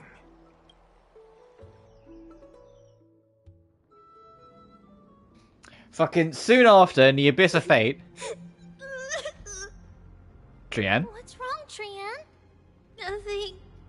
Just remembering what happened at the Grove. The monster in the black cloak. So scary. I hope we've picked up the boss theme that played when we fought the Black Cloak, because that was a great theme. Very simple and very, like, structured composition, but sometimes the making it quite simplistic is just better. The fact it's just strings and a bass line, and that's the whole track. I'm like, fuck yeah. Don't be scared. There are no bad guys here. Didn't you save everyone with the Century Gate, Trianne? Trianne threw it away. Far yeah, the only way we couldn't kill the thing, so she basically made a giant portal and threw it in it, just to get it fuck knows where, but just away from us, because it was going to kill all of us. Including Cersei's the Titan. It was going to outpower and win against all of us. It was outpowering all of us. We got back safe from the Grove because of you, Trianne. You're the reason the Flame Chase journey can continue. Sorry. Trianne feels... a bit dizzy. Why are we here again? For the same thing, of course. Remember? Tomorrow we will reveal the prophecy's past to everyone. But first, we need to restore the memories that have been blurred by the fragmentation. We hope to present the full truth to everyone without hiding anything. Since Yanis caused the fragmentation, we can only turn to another Titan or an Nyx for help. Also, remember to get breakfast ready for Aggie before the Lucid Hour tomorrow. Oh, yes! Trianne remembers now. Oh, on that note, We had better prepare some saffron before we meet with the Titan. Saffron? Oh, it's an essential offering for rituals in the Saffron? Temple of the As in Great Saffron Gates. City? Are we going to go to fucking Silphco? Oryx empty-handed? Yes. I love It's 14 also floor a symbol of dungeons that have a lift in it, so you have to figure out we are to what floor to go replicate to in the orders you need to go through it to get that through is it. experienced those days. And when we first I say met that, I Aggie, didn't actually ever hate we added Silphco as a that to kid. the porridge we made for her. Once you know there's only like 3 floors you need to go to, Silphco's really not that bad. I see. You need to go to one floor to get a key, and then the second floor leads to a portal that takes you to a certain area of the third floor, and then you're done. It's really not that bad. It's just you gotta know where it is. But it all depends on The whether Pokemon Oryx Mansion, on is the other hand, that place can us. fucking do one. I hated that place. This could be a problem. After all, it was us who took the core flame from Yanis, from Oryx's kin. We will have to give it a try. If there's truly no other way... In our current state, we probably can't do anything to them. We'll cross that bridge when we get there. Leave it to Trianne. Trianne knows how to play cute. In any case, let's look for Saffron first. I hope there's still some left in the temple, untouched by Nikador's soldiers. I remember that aged saffron is preserved in sealed jars. Let's be on the lookout as we go. Among the Undying Divine.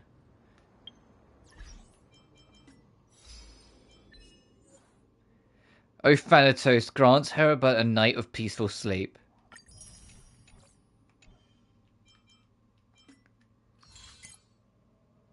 Oh, hey, the new event just started then. I was like, what new thing? Yeah, they're running a literal fucking farm. I'm not going to do that yet. I mean, we can't until the story quest is done anyway.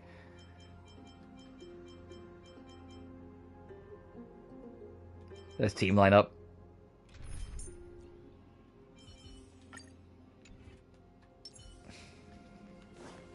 So where are we? Oh, okay. Yeah, back in Yanisopolis. We are going over to talk to Turn back, teacher. What? Aggie? No, it's an illusion. Wow, this room is huge. Trianne, did you? Yeah, I saw it. Was that a warning from Oryx? What are you two whispering about? Treeby? Trianne? Trianne can't even hear our own telecommunication. Well, never mind. Trianne suddenly feels like this place is Oh yeah, no, the 3R weakening. Oh, there's a whiff of safari in this room. It's right over there. Yeah, well no. They are starting to like break. Follow Trianne. Trianne, slow down.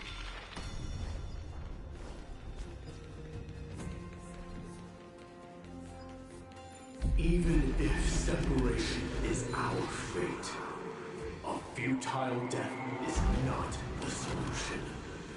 Mydei? It appeared again, right here. I summon thee, Oryx. Stir up ripples of past reverie. Something's appeared. Wait, we should read it first. To Mr. Wincombe, for many years Yanisopolis has relied on the rose myrtle to obtain the boon of the gods. We have spent 5 or 6 years now digging out its roots and cutting back its branches. Now this red tree is on the verge of collapse and has long since ceased to serve its purpose. Yet it still seeks to spread out its canopy and eclipse Yanisopolis from the glorious rays. We have a secret plan to fell this tree. We just need to wait for the ceremony to make a small move. And the rose myrtle will slip and fall into the abyss. Yanisopolis is built on a mountainside. There are more than a few cases of people who have lost their footing in its history. As for the next sacred tree, we were planning on selecting another puppet. As for the Rose Myrtle's daughter, Trebios, we'll call her Saffron for now. In my eyes, I think it would be fine to just find an excuse to off Saffron. Fuck it, alright. Hey, we're gonna call Trebios Saffron. Anyway, I think we should kill Saffron. Alright. However, Codex the Acolyte is extremely insistent on raising her to become the next sacred tree. She has undergone related educating since she was a young girl, which would save a lot of work on our part. As for her identity as a daughter of the Rose Myrtle, she is still young and has not yet grown wings. If we can just keep her grounded, the power of the Divine Oracle will remain tightly in our grasp. We both know that the saffron's most outstanding property is that it can be cooked in so many ways, put in porridge, stewed, or fried. No matter how you cook it, the plant will always be a delicacy. Danalio. Wait, this is a letter? It mentions something about saffron and Trebios? Isn't that name... Your original name? Why is this letter here? And how did Trianne sense it? Could it be our lost memories? Is it possible that we were already noticed by Orynyx and entered their trial? But why haven't they said a word? Orynyx has the whims of a child. Perhaps they're toying with us on purpose. Come on. This isn't the right time to be playing games.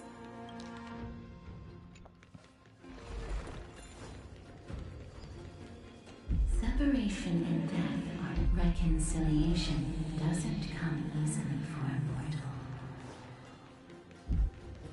Are these visions also fragments of the past? Trebi! Trianne! Look what I found! Is this the This is going to be more things. Coming! We'll take a look. Oh. But Trianne, there's nothing in here. What? It was right in this dolium. Huh? There's really nothing here. That can't be! I swear I saw it! I swear! Trianne is telling the truth. It was right there. Where did it go? Trianne, Trebi, why aren't you saying anything? Trianne can't seem to hear you at all. We were just lost in our thoughts. Don't worry, Trianne. What you saw was likely, Yanna's hair.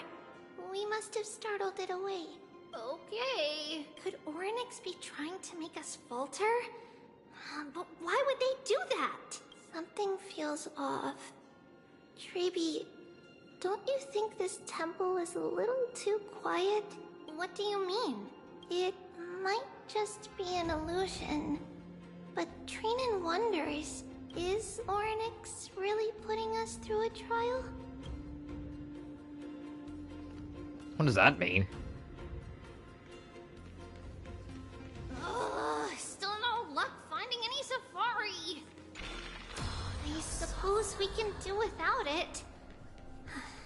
Let's try to convince Orynyx.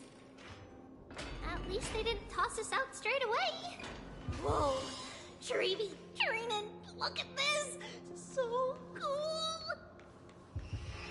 There are so many of us now! Oh boy, I don't think this is going to end happy. It's really quiet in here. Do all Titans live in dark places like this? Where is Orynyx, actually?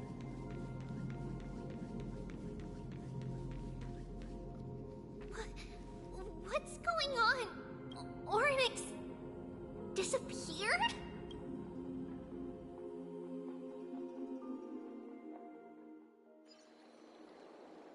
Fucking, here we go. Not long ago in Arkama. Are you saying? Meanwhile, Stell and Dunhung have just been vibing, like just fucking. tied to the Black Tide, but is also hunting for core flames everywhere? This is the most plausible possibility. First, it has a vessel that can hold core flames. Second, I'm one of its targets. Let's start with the first premise.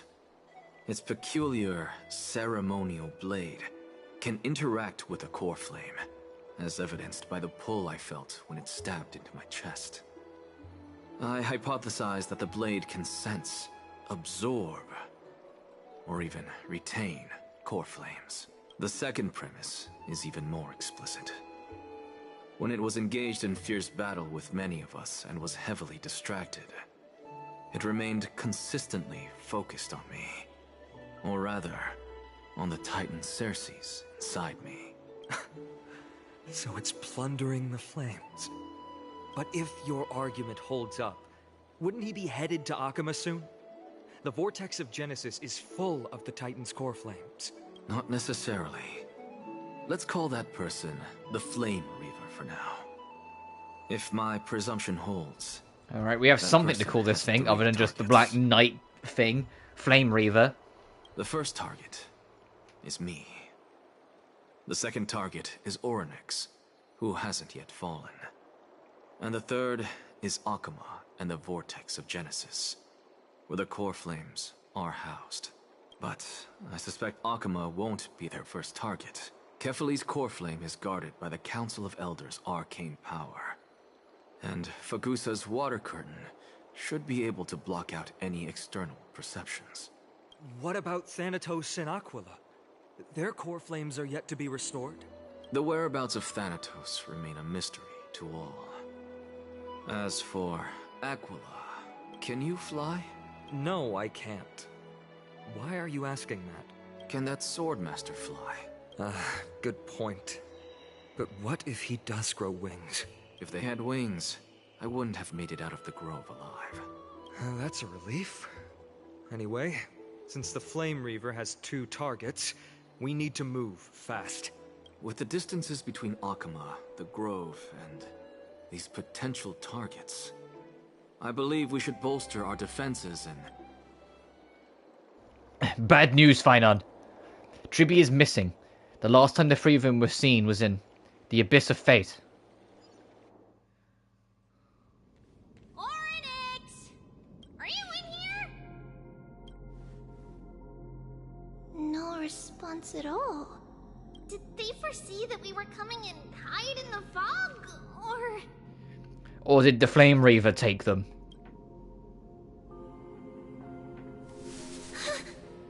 Tribi, we should leave. This temple has other people in it. What?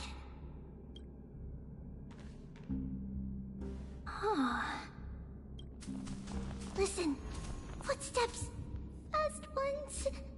3 or 4 people coming this way. Come on, we need to hide. Whoever they are, we can't let them see us. Trianne, come check this out. Yes, the Flame Reaver has been here. Uh-oh. Trianne feels like it's so familiar.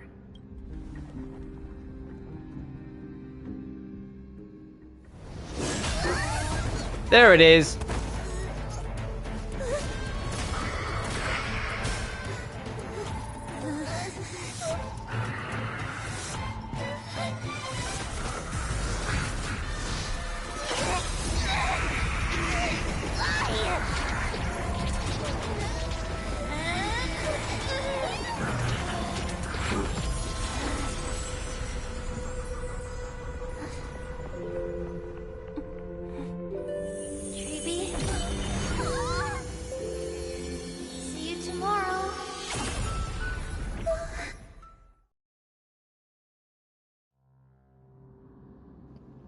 What?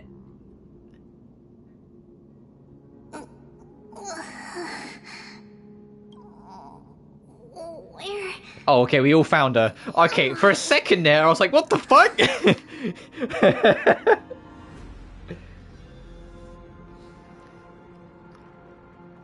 But yeah, that's the Flame Reaver. That's that Black Knight I was talking about.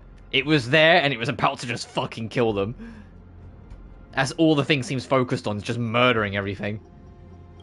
Little Gray, Snowy, And also, hey, look! It's the first time we've seen ourselves in about an hour and a half.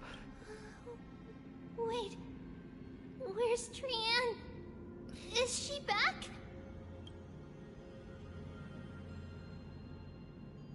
We only saw the two of you collapsed on Oh the no, side of the Trianne was road the one when that they fucking arrived. went, not Tribby. Uh-oh. Danny and I looked around, but we couldn't find any traces of Lady Trianne. What about the black-robed swordmaster? Blast it! Of course it's him. We were still too late. I fear something bad has happened to Orynyx's core flame.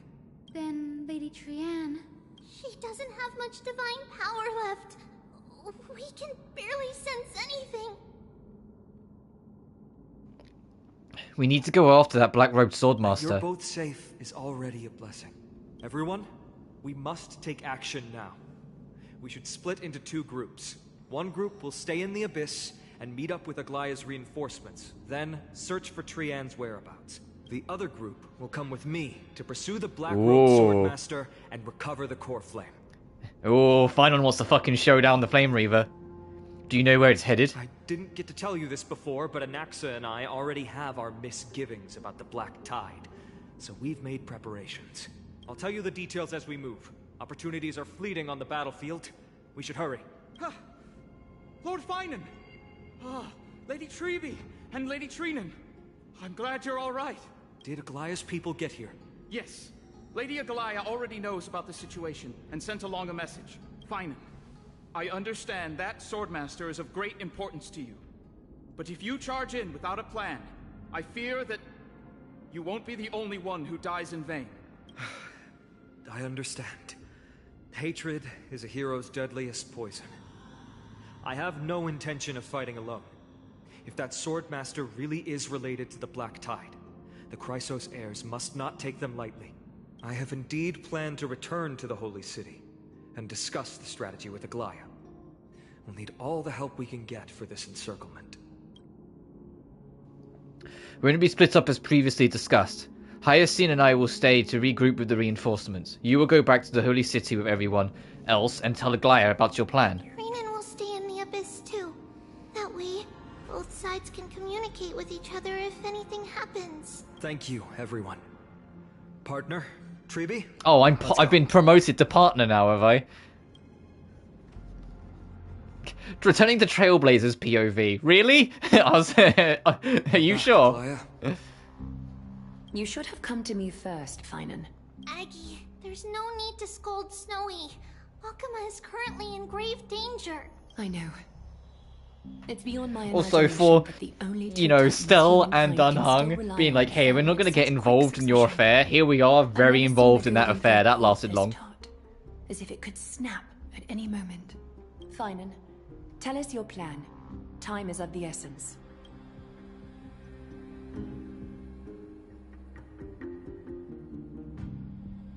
This being is not just hunting titans, but taking the core flames too? Yes, just like the Flame Chase journey is doing. Professor Anaxa thinks the Flame Reaver's arrival is likely a sign the Black Tide has spread further. Regardless of whether you're right, this being is still far more aggressive than we expected. But its madness is also an opportunity for us. If its goal is the core flame, then that means us humans can lure it into a trap. Anaxa had already left the Holy City with Cersei's core flame while we were on our way to the Abyss, so he can make preparations for the battlefield. Tell me, what makes you think this won't end with us losing another core flame? Because this time, the power from beyond the sky is also at our side. She is the key. Hi. I knew it. Of course it's got to be me. Really sure I can do it? I have a Stellar on. Can we pass it off as a core flame? We need your other companion too. Oh, good old Dunhung. Hey, can we get the rest of the Astral Express down? Like, well, Himiko? Not much, because she's, like, turbo sick, but... Sunday? Black Swan... Actually, not Black Swan, because I don't really trust her. Ma'am. Oh. Do you mean... me? I see. Finon, that battlefield you mentioned, is it Castrum Kremnos? Yes. I'm sure everyone remembers the astonishing miracle our partner here performed with her companion during the battle with Nikador, and how they awakened Castrum Kremnos' past. That will be the key to our victory. We will use Orynyx's power to once again open a passage to the past and lure our enemy inside. Then, we'll seal the Flame Reaver in the maze of time. Impressive. Orynyx has fallen, and Yanis's divine power already belongs to Akuma. Once we take back the core flame, the Swordmaster will have no means of escape. It's very clever, using the element of surprise instead of brute strength. Can you do it, little one? I just throw that black cloak guy into the past and lock them there, right? With the memory fragments, I can open the door no problem. As for the rest, well, let's just say that Azel and I can do anything as long as we're together. That's right, we can do anything. Really? Then I'm gonna make a wish. Can't you feel their fervent gazes? This is a big deal. We can't let everyone down. Such enthusiasm. I'm glad to see you're confident. By the way, the Council of Elders declared a state of emergency when Tribi went missing. Kynus and her following have heard tell of the incident at the Grove, and are galvanizing support in secret. I fear she'll make her move before the next assembly of the citizens. Oh, of course. There's a national emergency, and the other political powers are immediately trying to seize on it to just take power. What are they plotting? That short-sighted politician likely believes the Chrysos heirs have outlived their usefulness, and is making preparations for her next step. That ugly side of humanity is something we'll have to deal with eventually. But that's a problem for another day. I've sent Casterus ahead to the council with a message. She should be able to keep the situation under control for the time being.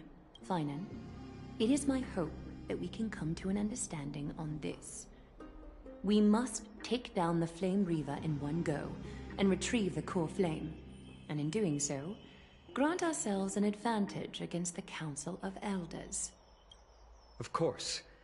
You may count on me to lead the charge. I apologize for tasking you to spearhead the plan once again, but Akuma is currently beset by enemies from within and without.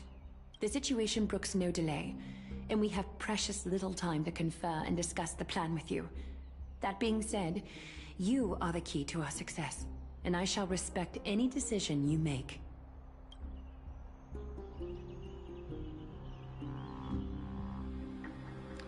How do we make sure that the plan will work? I may not be as masterful as Trianne when it comes to the Century Gate, but even I can open a nice big gate if I have enough time. As for whether we can take back the core flame, that will be up to Anaxa's capabilities. Based on what I know of him, he can do it. How do we guarantee my safety? I'll be honest, we can't. But the Flame Reaver will have to step over my dead body if they wish to do you harm.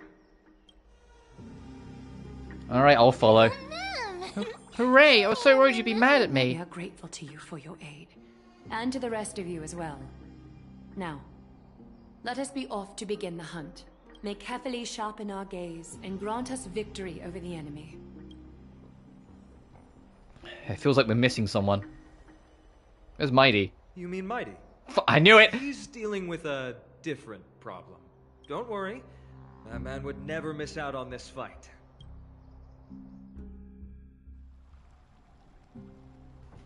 Meanwhile, the Vortex of Genesis, Akuma. Farewell, my dear friend. This story, like half of it is find out what's going on at the Grove, get introduced to the Flame Reaver. The other half is the Mydei show. You and I, we're both the same.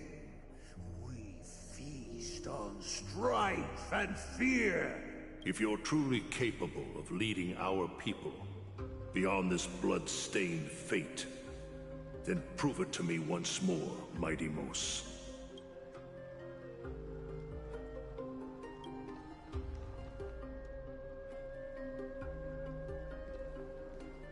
I knew you'd be here.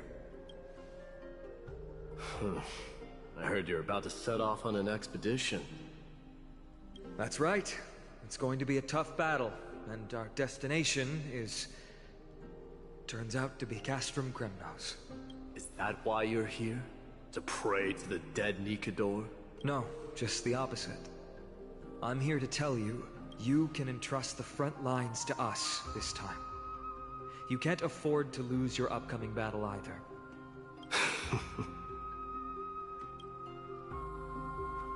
Have you heard the story of Geocles the Mountain Breaker?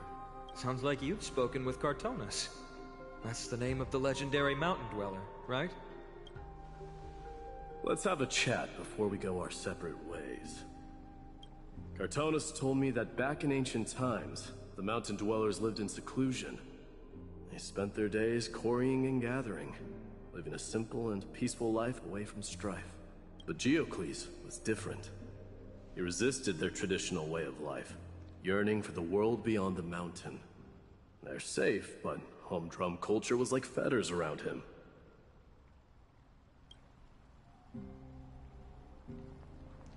He sounds a lot like you. Yes. That is why he, too, faced the same dilemma as I do. One day, during one of Geocles' many ventures beyond the mountain, he spied a battalion of Laedonians stationed at the foot of the mountain. The Laedonians were at war with their arch-enemies, the Companions, and they used the mountain as a base to carry out guerrilla warfare operations. When Geocles, who had taught himself the common tongue, approached a soldier, he learned a shocking piece of news. Laedonians were planning to plant mines and explosives all over the mountain, and then lure their enemies within. With danger lurking with every step, the mountain dwellers' homes were no longer safe.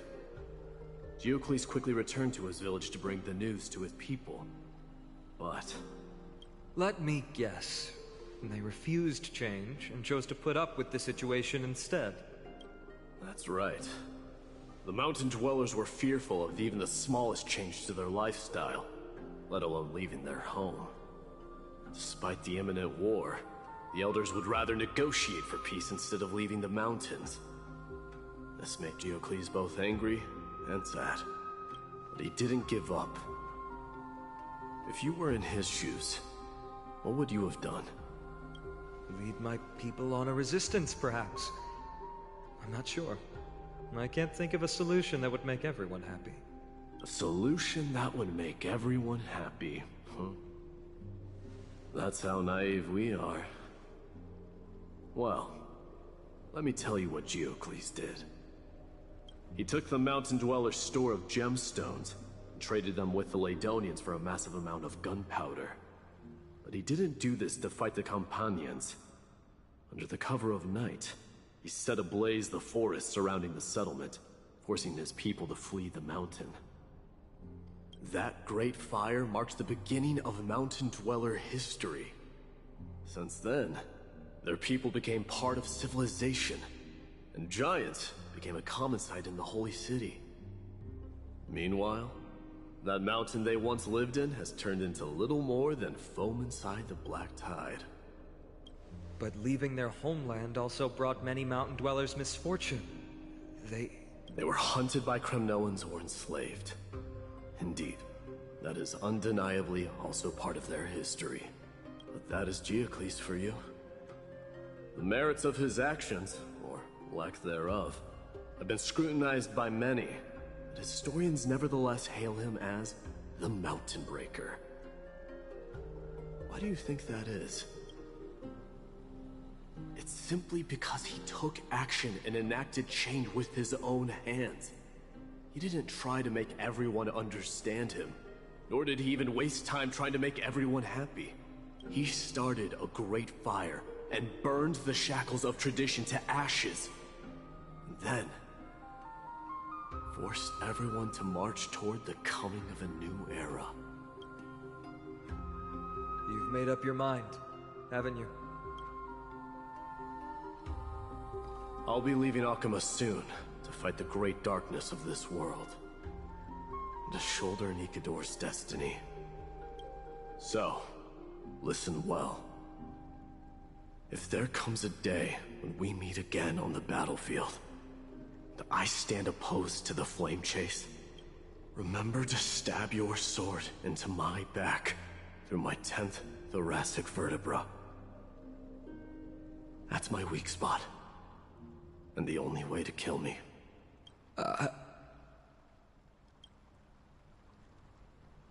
You have my word.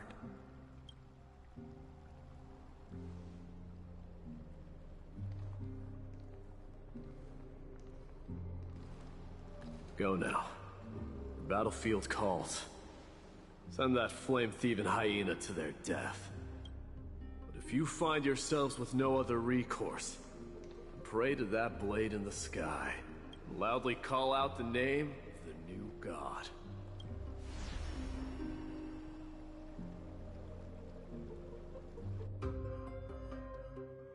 That's the sound of an all-out war. Not the kind of ruckus Professor Anaxa can raise on his own. Let's hurry. The battlefield is just ahead. Oh boy, are we gonna fight? Yeah, I think we're gonna fight again. Oh boy. Wait, a Kremnoan? I didn't think she'd managed to send the Kremnoans to assist. Brave warrior, what's the situation on the front line? Ackerman, why are you here? What? Didn't Aglaya tell you? We have been instructed to assist you in trapping the Flame Reaver. Aglaya, that vile usurper. I spit on her name. Our king will be back soon. He'll be able to deal with you and that black roll. A hoarse curse lodged in his throat, refusing to escape. Moments later, he convulsed, his head drooping as his spirit departed his body, drifting towards the abode of Thanatos. The Kremnoans really are just like their king. Rest in peace. May your glory last forever. Did they come to fight on their own accord? Or... I must become king.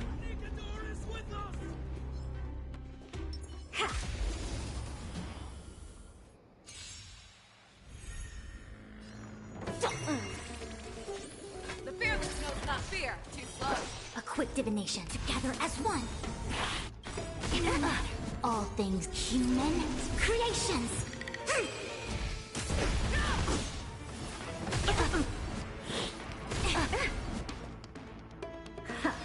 I'll go easy this time.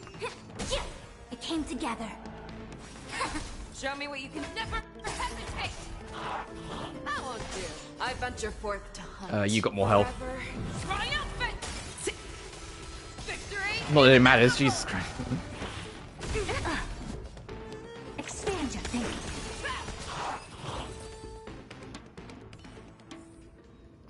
Amazing. But then again... We're almost there. The Ursa got interrupted, that's kind of funny. There he is, waiting in the back. Oh, fucking hell, here we go. Take a look. This is purity. Once we take back the core flame, Yanis's passage will open. When that happens, you must evacuate immediately.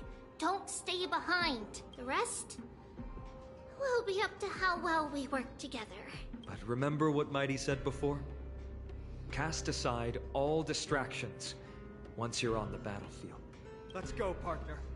Today, destiny shall stand with us!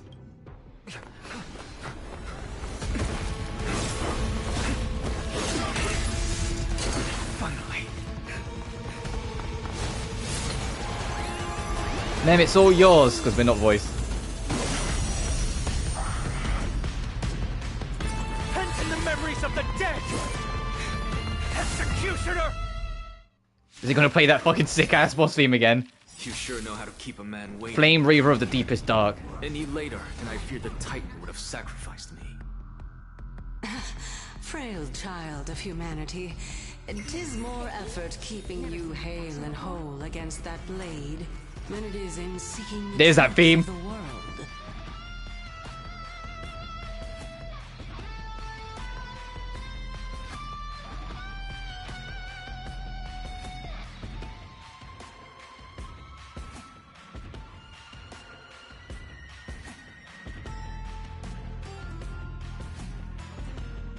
Alright, let's figure this out.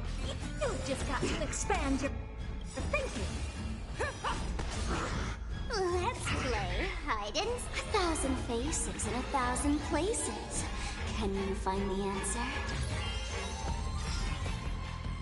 Curiosity is a dangerous thing, you know. Endless riddles, but the answer is nothing but a void. What's wrong? Never seen perfection up close before. The door to a whole new world. Raise barriers of the unknown and watch them crumble. Allow me to make a divination. Together as one. No. Have your fangs and claws dulled. Back down. Never hesitate! Too slow. I venture forth to hunt. Always soaring. Forever triumphant! Oh, you're a tanky bitch.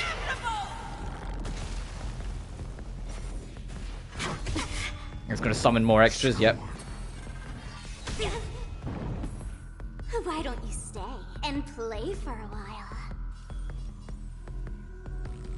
Don't move, okay? All at once? I don't have time for games. Oh, I just realized. There's that riff. The boss is obeying the same mechanic we are. It's got a chunk of its health that's like a darker shade. If it hits us, it will get that dark chunk back.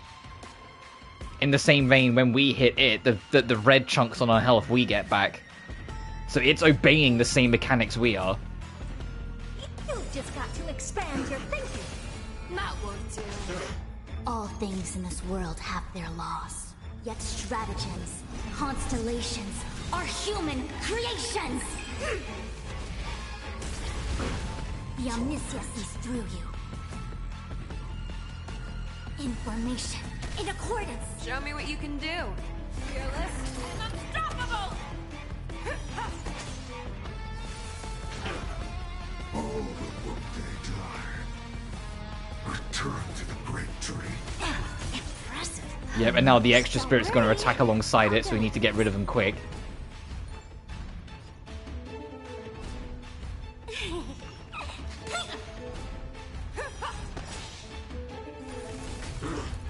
Allow me to make a divination. Converge and awaken. No. Back down. Never hesitate. Too slow. Get ready, Prof. Can't hold out much longer. Quiet. I know what I'm doing. Oh, that HP stopped at 1%, huh? Uh-oh.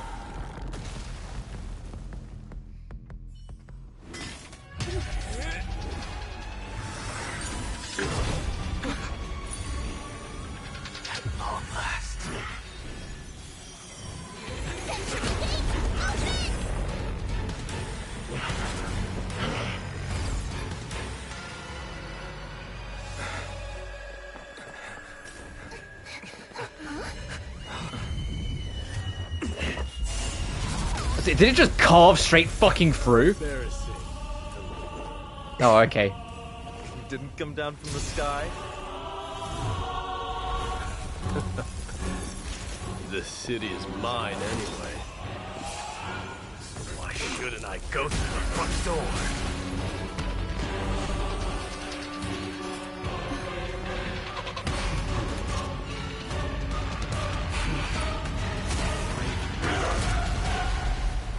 And even amidst all that, the fucker still survives. It chased us through a dimensional hole that it broke apart itself. Okay. Uh-oh. Long time no see, Mikador. Then burn my dynasty and offer these ashes to strife.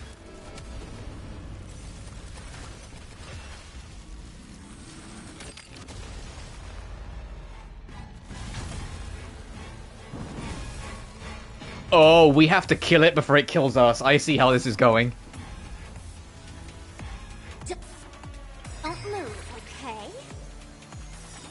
Curiosity is a dangerous, endless riddles, but the answer is nothing but a void.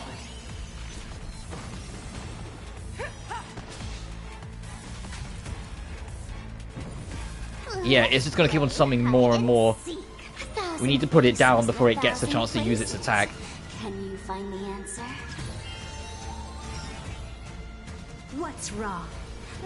You've just got to expand your thinking. Raise barriers of the unknown and watch them crumble. The Omniscia sees through you. Together as one. All things in this world have I'm also their noticing that cost. when we destroy these things, it's not saying like defense lowered, it's saying damage reduction. I think this thing's gonna hit regardless, so it's about reducing the impacts.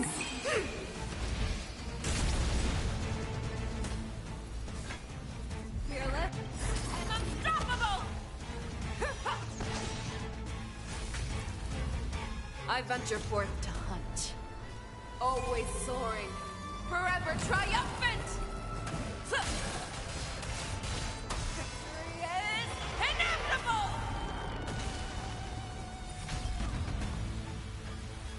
Let's kick it up a notch. Show me what you can do. Back down. Never hesitate! Too slow. Oh, it's still gonna go for it. It's like you have nothing left, buddy. Information in accordance. That won't do. The door to a whole new world. Leads to self-destruction. Oh, it talks. I am not sending a dynasty to exile. That is a sick fucking animation. Oh, God. That was a good opener to the ceremony. And I imagine if you destroy far less of its spirits, it would like eviscerate you. Don't move, okay? Such petty tricks.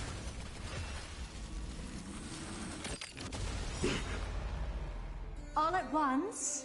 You've just got to expand your thinking. Curiosity. Endless riddles. But the answer is nothing but a void. I venture forth to hunt. Always soaring. Forever triumphant! We got this. It's time to end this.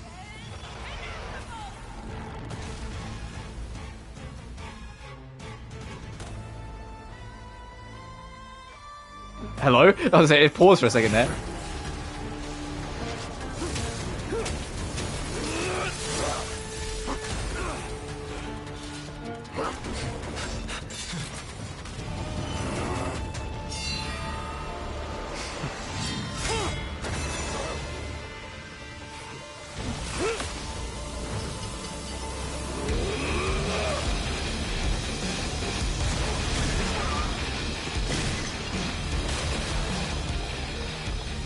Alright. Heroic souls of strife, heed my call. I am the Lance of Fury. The agony this world needs.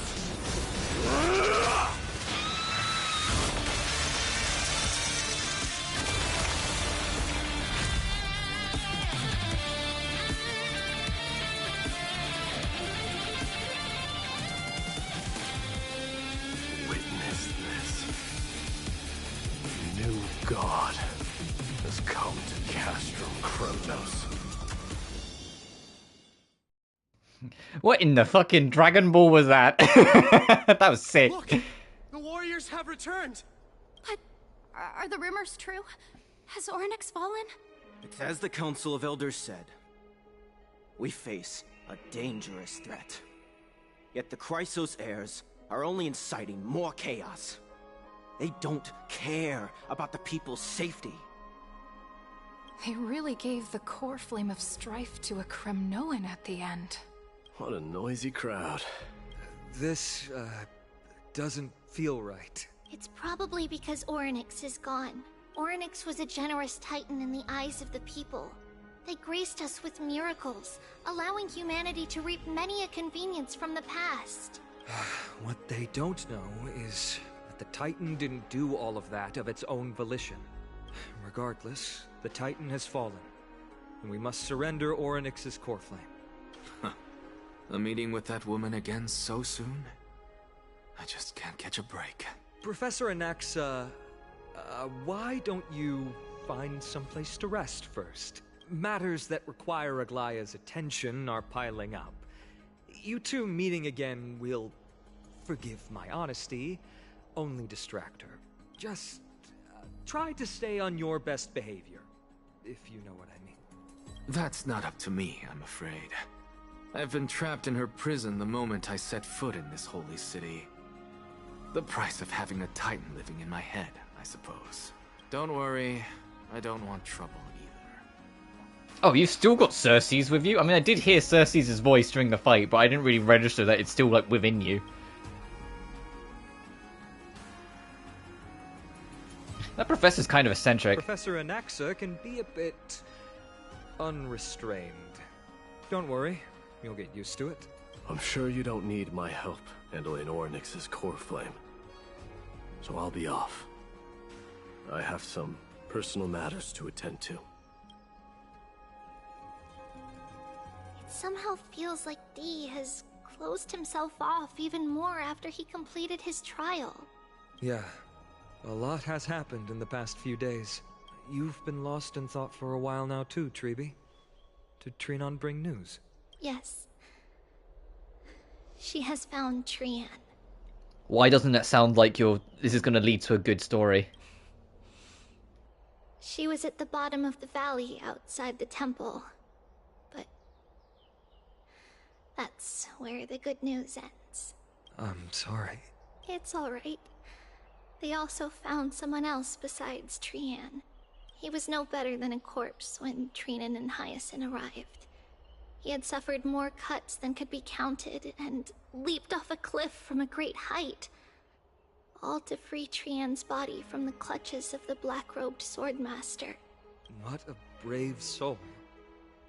Do we know who he is? Yes, it's Krateros. That old man? Oh, here we go. Not long ago. Stop!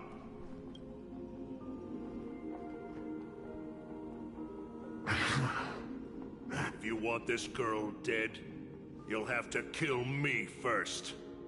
How ludicrous. Your body made of flesh and blood as it is will not survive more than a single strike from me. Better to die in battle than return even in glory. As a Kremnoan, I know not the fear of death. She's lost her divinity. I have no interest in an empty shell. But answer me this, child of strife. Why do you raise your shield for her? As the leader of the God Shield Brigade's elite, I protected the king against the Black Tide with this very shield. And I've done this over and over, hundreds and thousands of times. A pathetic killer like you could never understand the weight it bears. Pity. And crumble like rusted iron. Good. Supreme glory shall be mine, as I indulge in the libations and incense offered by my descendants. Come, let us fight! For Kremnos! For my king! For Amphoreus!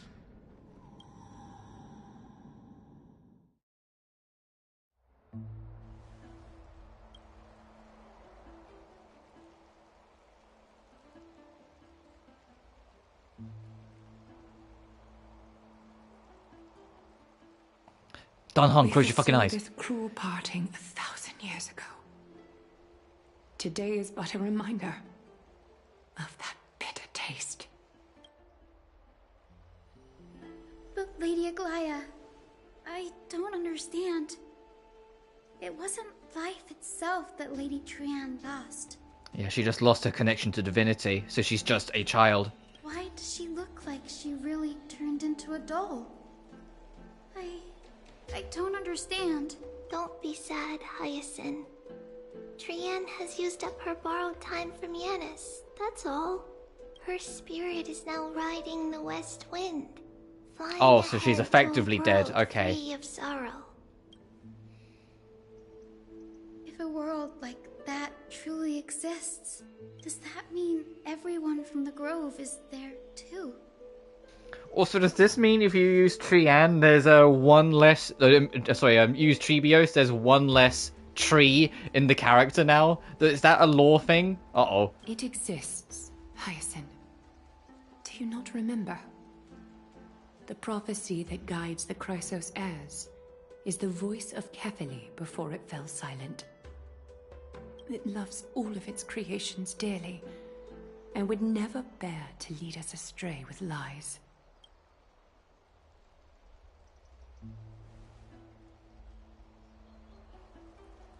What about the Crimnoan veteran? How is he doing? The Twilight Courtyard has done all we can. Even so, we've only managed to keep him from breathing his last. I had to use the Sky Priest's techniques to help him to walk again. But if light ever disappears from Akama for good... No. Let's hope that never happens. This is already nothing short of miraculous. When we found Kratos, he was no better than a corpse.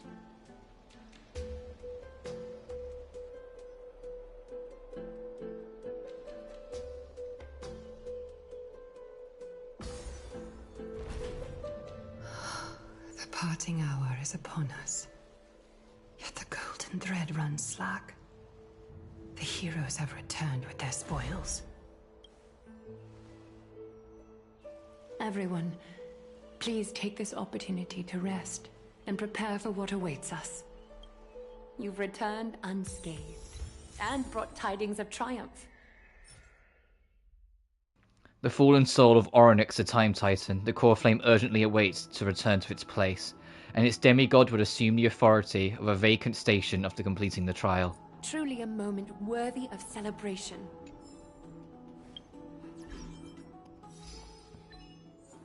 Defeat the long-shattered vessels during the Flame Reaver.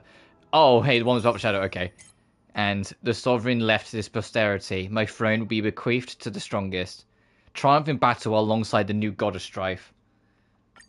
So Mydei has accepted his position.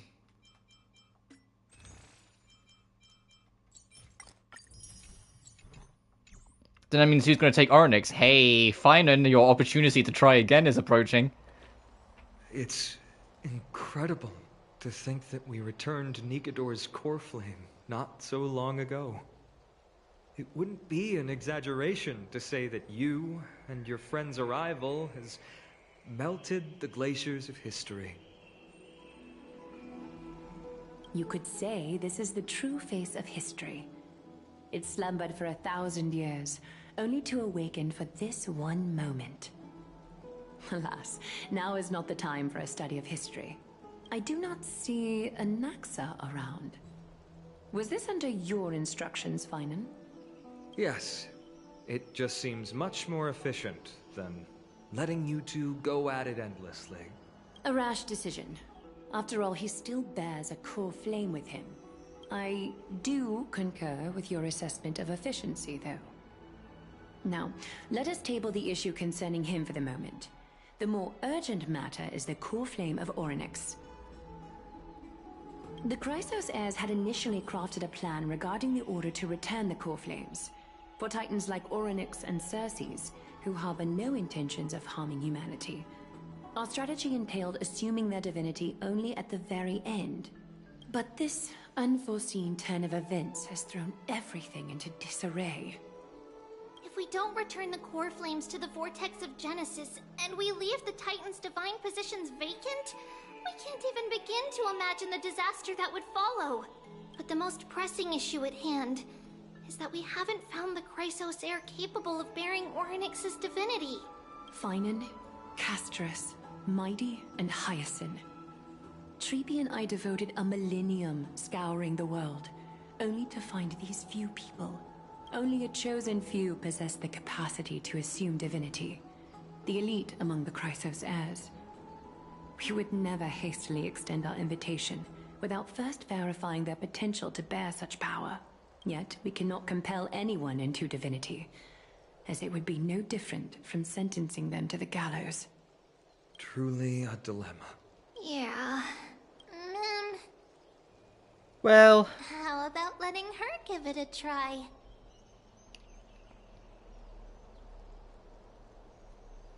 So you're okay sentencing me to the gallows? I've been waiting for someone to say that, friend. I'm serious, you're special to Amphoreus. And we all know that. Now about Onyx. The one projected me into this world and granted me this body. Isn't Onyx just a little titan even more capricious than a child? Meanwhile, with Mydei...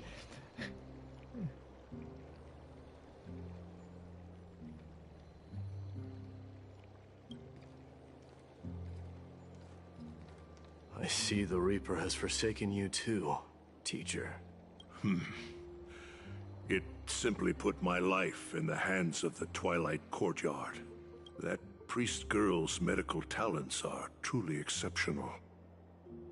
She might be far from the ordinary girl we envisioned, but this isn't about me, Mydei. I saw it. You finally decided to embrace your own fate. Power of strife is stirring a tempest within me as we speak. My bones have turned into steel, and my blood is seething in a blaze. Past rulers of Kremnos could only aspire to this might, yet I have merged with it. I've made history, and henceforth divinity and kingship shall coexist as one. Indeed. You've realized the aspirations of every former king of Kremnos. And now, you can at last bring our people home and reforge the glory of Kremnos. Unfortunately, I harbor no such desire. What? What do you mean by that? Over 2 millennia past, devotees of Nikador's might banded together beneath their feet and erected a city of their own. Ever since then, Kremnoans have served as the blades wielded by the god of war, following the Titan's path in its conquest. Yet, gazing upon our history through the lens of my newfound divinity, I now see it with unprecedented clarity. This history is sheer absurdity and inferiority. People surge onto the battlefield like ants, plundering and slaying for their own greed, only to be trampled upon. Like ants, the city and the beliefs that Kremnoans hold so dearly, alongside the supposed tradition, mere anthills that could be crushed with a single touch in the eyes of the Titan. Are you trying to strip Kremnoans of the pride we've amassed over thousands of years with mere words? That pride holds little significance, Kratos. Now that I've assumed the divinity of strife, my next step will be to renounce the title of king. No! Convey my message to every Kremnoan. This is an order. Do not do this, Mydei. I beg you. Our history commenced in the year 2506 of the Light Calendar, concluded in the year 4931. I, Mydei, last king of Castrum Kremnos, son of Gorgo, do hereby proclaim the Kremnoan dynasty comes to an official close today. You have killed us. You have killed us all. No. I am granting you a new beginning. What is this? My mother's signet ring. It served as a symbol of kingship, and I now imbue it with a fresh significance. Take it, and rally those who have lost their identities. Convey the words of Mydei, now ascended to divinity. You no longer need to chase fleeting honors or face death on the battlefield as if it were your sole destination.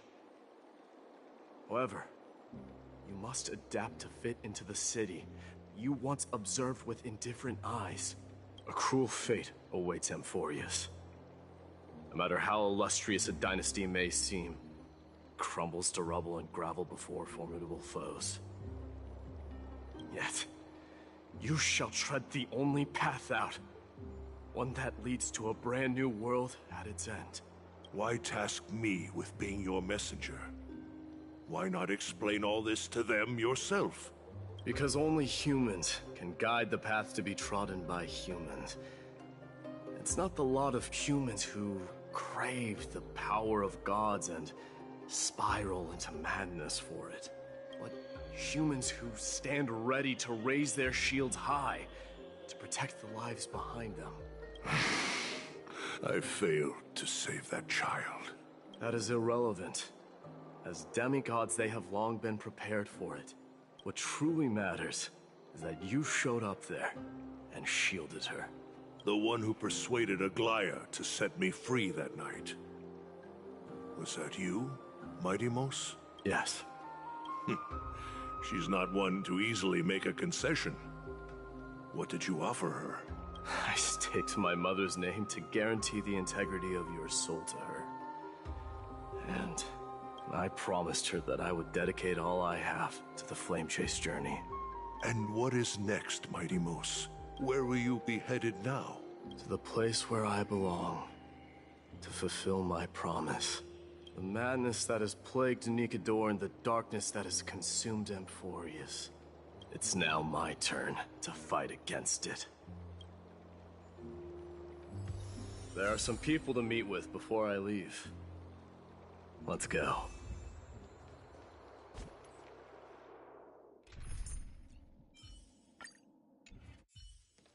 Alrighty, we are assumingly wrapping up, so I'm just going to push through until the credits roll sort of thing at this point.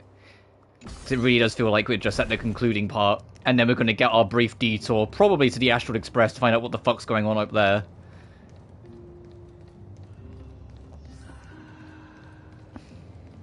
Before Mydei joins the fight officially.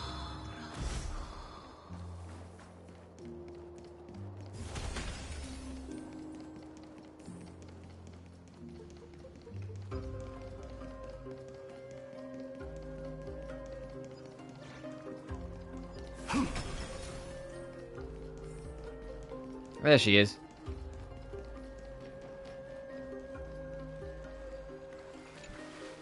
You're here, Mydei. It seems that you are prepared. Yes. You aided Akuma through yet another trying ordeal, and my gratitude knows no bounds. Isn't that exactly what you wanted? Not everything unfolds according to my plan. In the current state of the world, I can only proceed one step at a time. Furthermore, you are ready to dedicate all that you have, regardless of the promise you made to me, aren't you? Throughout my time in the Holy City, I've gleaned valuable lessons from you. Strategy, leadership, and adaptability to change. Yet, it's only recently that I've come to realize the truly remarkable quality you possess. And what is it? It's the magnetic allure in your presence. It draws people to gather around you willingly, to seek your guidance. They strive not to disappoint you, not due to fear of repercussions, but out of sincere alignment with your ideals. That is precisely what every ruler of Castrum Kremnos has been missing. I am truly honored to hear that. And now, Mydei, you have risen as the most powerful demigod in the world. How do you intend to wield this newfound power? I shall see Nikador's aborted mission through to completion, and become the strongest bulwark for Amphoreus to defend against the Black Tide. I will secure enough time for the Flame Chase journey, until you manage to lead everyone to reach the miracle of Genesis. Mydei, a new chapter awaits Amphoreus. Yet, the one who guides the people to the destination need not be you and I. Huh. What did you see after assuming Nestia's divinity? Despite the passage of 1,000 years, every word of that prophecy remains as vivid as ever. You shall have your final bath in warm and radiant gold. Just as cryptic as all the other prophecies. What's the reason for the laughter? I was just thinking, if an ordinary person encountered these words, they would probably stay away from the baths for the rest of their life. But I cannot forgo the delightful experience a bath offers. Yeah, that's a good point, Mydei. If Aglaea's known these words, hey, that you're gonna, like, basically telling her she's gonna die after her last rest in a bath, I wouldn't keep having baths because I'd be paranoid about it, but she does it anyway because she just enjoys it. So, I assume you also glimpsed yours, Mydei? One day, you shall die with a wound in your back. Well, that is a rather straightforward scenario. If I were to be terrified by drivel with no basis, I would not have attracted your gaze and joined the flame chase journey in the first place. You speak the truth. May you be destined for a powerful fate, and may we reunite in the promised new world. Farewell, Mydei.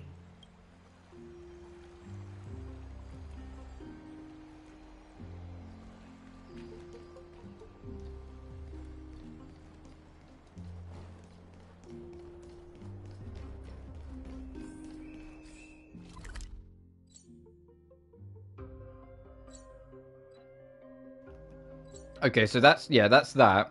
So there's other people to go talk with. I'll head this way.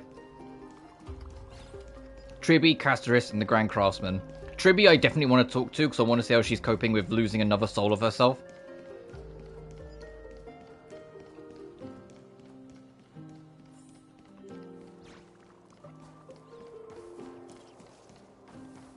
Is Lady Trebios not here?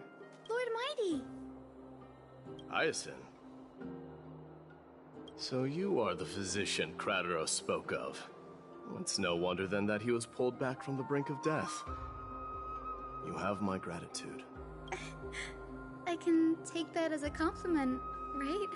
I've heard about what happened at the Grove. I'm deeply sorry for your loss.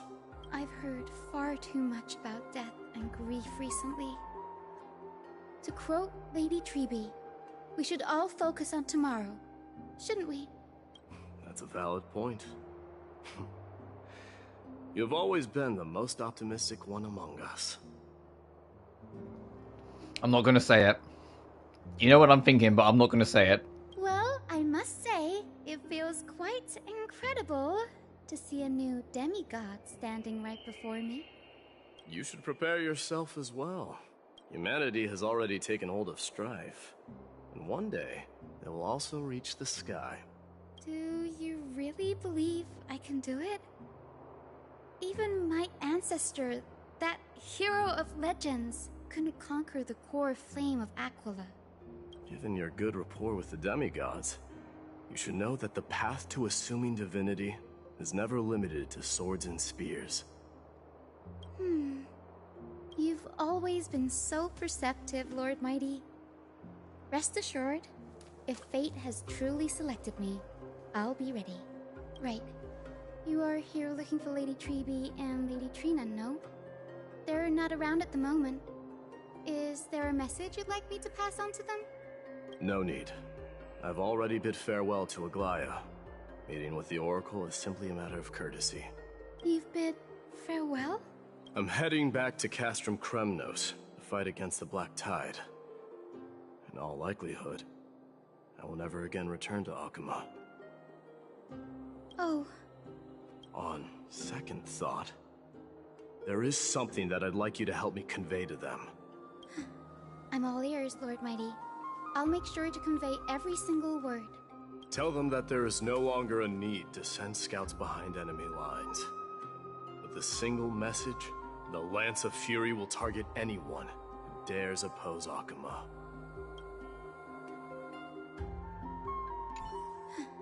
I'm all ears, Lord Mydei.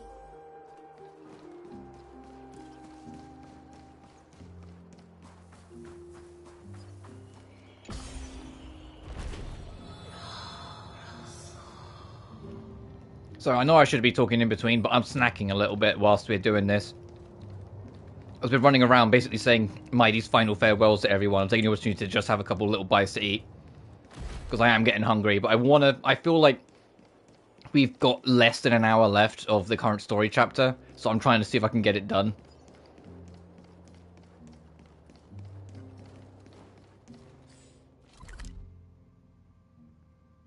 Okay, down there, so I need to go this way. So, I'm assuming because, you know, we did Tribby first, even though Tribby wasn't there. So, in second, so we've got to go find Amphoreus.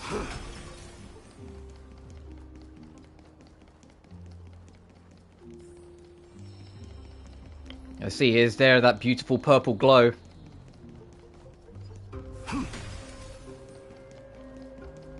There she is. Lord Mydei. I'll be embracing my destiny before you do, Amphoreus. Can you feel Thanatos right now? I don't feel them at all, regrettably. You have been painstakingly seeking that Titan for so long. But have you ever considered reaching out to me for help? You mean... Death refused to ferry me. If you were to send me to the Netherrealm, I may uncover clues along the way back. I would never do that, Lord Mydei. Death is not a game.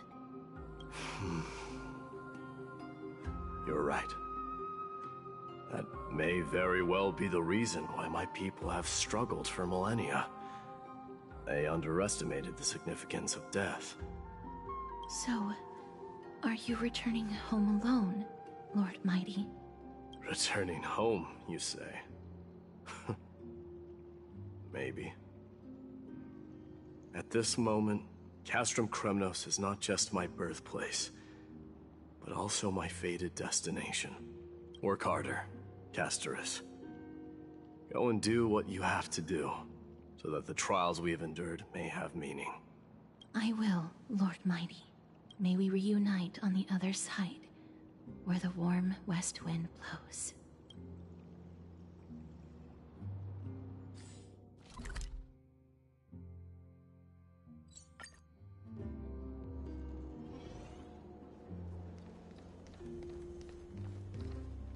So that's a hell of a distance. It's like, the Grand Craftsman, isn't he in the actual city far away? Uh-oh. King of Kremnos, without the signet ring, but looking more like a king now.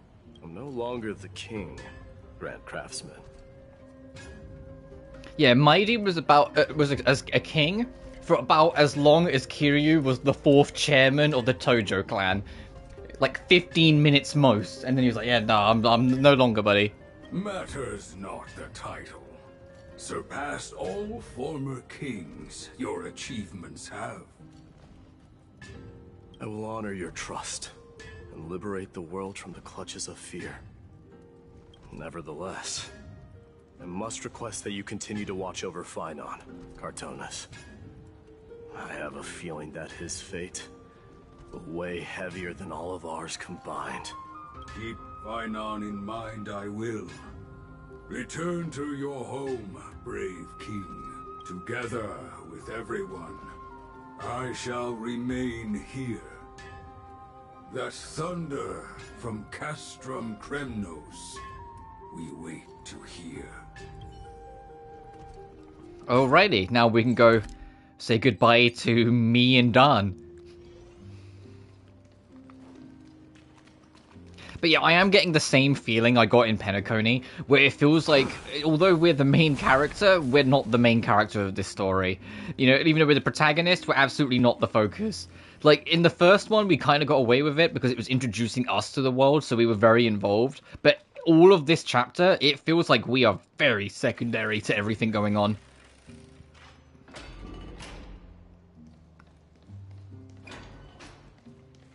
Which I honestly don't mind. It allows the story to breathe more naturally, not always having to worry about how they're going to fit Stell and Dan Heng into everything, you know? Mydei? Outlanders? No. Trailblazers. I will soon make my way to Castrum Kremnos. If all goes according to plan, this may be our final meeting. I just want to let you know that I appreciate everything you have done for Amphoreus. Reflecting on the past and moving forward to the future, a challenge I faced as well. Though we never had a chance for a deep conversation, after all we've experienced together, you are also an ally of the Trailblaze, Mydei. That means a lot to me. May success accompany your trailblazing wherever it leads. How about you let me guess what's on your mind? I guess she'll say something inspiring, I guess she'll say something sentimental, I guess she'll say something nonsensical.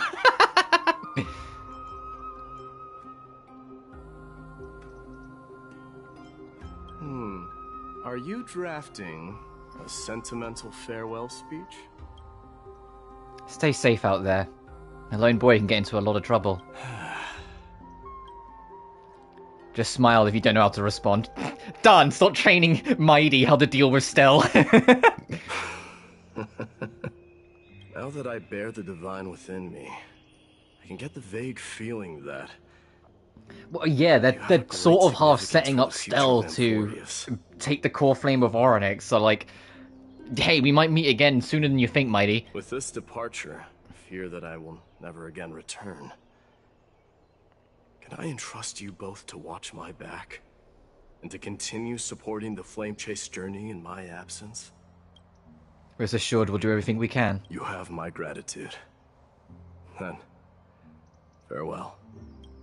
Hold on. Yes? Let's at least snap a photo together to capture this moment, shall we?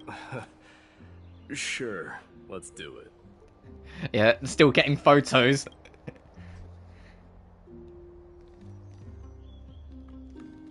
Yeah, it's like, yeah, who's the main character here? Azel? Nah, bitch, who's in the middle of this frame? Alright, firstly, I need to get the photo for me.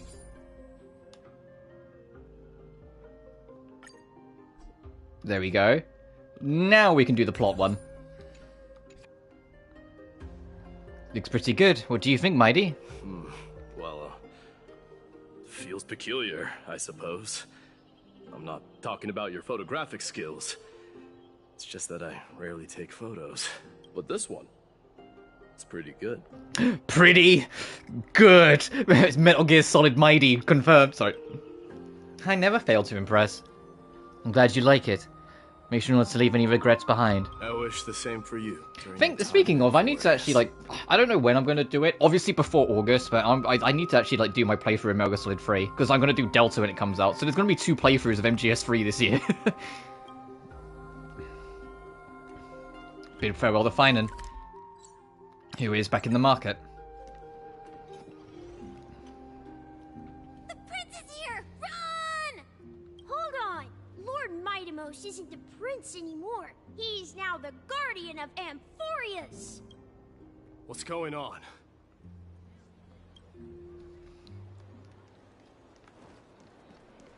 Yep, because he has a soft spot for the kid. Yeah, this whole story is just the Mydei chapter. I swear to God. Even in Chibi's chapter, we spent more time with Mydei. Oh, yeah, this is us making sure we get a proper farewell. It's been a while. I should have known you were the mastermind behind this. Hey, don't go pointing fingers without cause. I swear I'm innocent this time. See those kids over there? They're the ones who brought everyone together. I admit, that took me by surprise. Were you seriously just going to sneak off without a word with me? Well, I was actually on my way to bid farewell to you, but ended up running into this. Oh, that's quite an honor, I suppose. We better not leave them waiting too long, don't you think? The road to Castrum Kremnos from here is long. Perhaps it wouldn't be a bad idea to take a moment and etch their faces in my memory one last time. Walk with Finan for the last part of the journey. Walk is a strong word, he's running ahead of me. More than just the Kremnoans here. I'm thinking maybe it's about time the god of strife gets a new name. How about the god of solidarity or preservation? Dong Hung. Dong Han mentioned it, did he? Okay. All right. It's about time for us to part ways. Any final goodbyes you want to share? This might be your last chance. I'm just sitting like, at least shake the man's hand before you go. At least, if you're not going to animate it, make it like a key art of them shaking hands or something. You two have been brothers in arms more for a lot longer than, like, I care to admit. At least, like, show it. Why so quiet? I thought divinity would wash away some of your sentiments. Do you truly feel as carefree as you seem? Or is this just a facade you wear? You know what? You sound just like Aglaia at this moment. But you're not off the mark. I just thought that putting on a nonchalant front for this occasion might help us preserve some dignity. I can see through your deception, even without the power of mind reading. Am I really that terrible at controlling my facial expressions? Well, with that said, thank you for aiding me in defeating my archenemy, Mydei. No need to thank me. This triumph brings no delight, nor does it signify closure. You understand that more than me. Indeed. In the end, I still haven't unraveled the mystery behind that black-robed swordmaster. And I can't even ascertain their demise. Maybe I've never managed to cut off my destiny. But that matters not. Pain may be cured, but scars remain, and this should not be effaced. Even with the divine might of Ornyx, you cannot stop the past from leaving its marks in our blind spots. Can you genuinely let go of everything as soon as that swordmaster is dead? That's impossible. Revenge is merely an obligation that must be carried out, and no one can find mental fulfillment through it. You're right. Look forward. Chew up and swallow your past. And make sure emptiness and bitterness are not the only flavors you know. Remember that there is a whole world behind you waiting to be saved.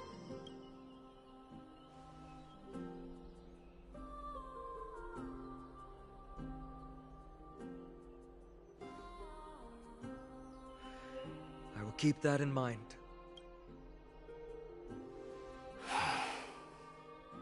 I have a final favor to ask. Please look after the Kremnoan warriors in my absence. They will undoubtedly face challenges while assimilating into Akuma. It is my sole regret that I cannot stand by them during this time. Do not worry. Leave it to me. And, while I'm at it, I'm going to find out if the Kremnoan language is really missing that many words. The Kremnoan philosophy can never be encapsulated in a mere dictionary. But if there's a chance in the next life, you should come visit my library.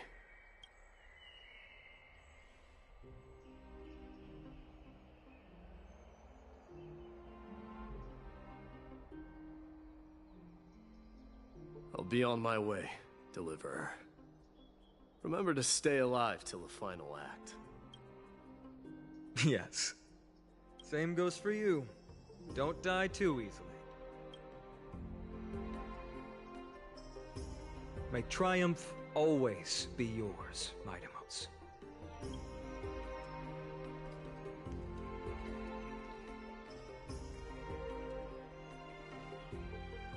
Oh, right.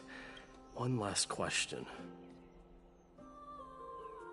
Go ahead. You better not leave any regrets behind. Are you the one who told Cartonis about the signet ring?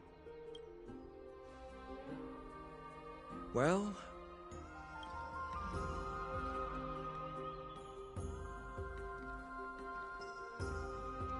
who knows? Oh, okay. That's a cool way to kind of wrap up their little arc with the brothers.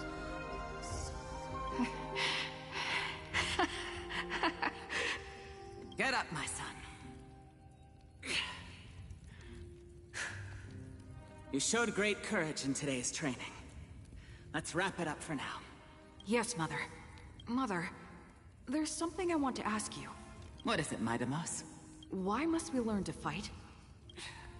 It is for glory and honor, my son. For Kremnoans, mastery of swords and spears is ingrained from birth. And the battlefield is our destined end. Is that really the way it is, Mother? What makes you say so? Because you don't sound entirely sure. You're right, Mydei. I once believed those words, without question. Until your father cast you into the Sea of Souls. It was at that moment I realized how everything I believed in was utterly hollow.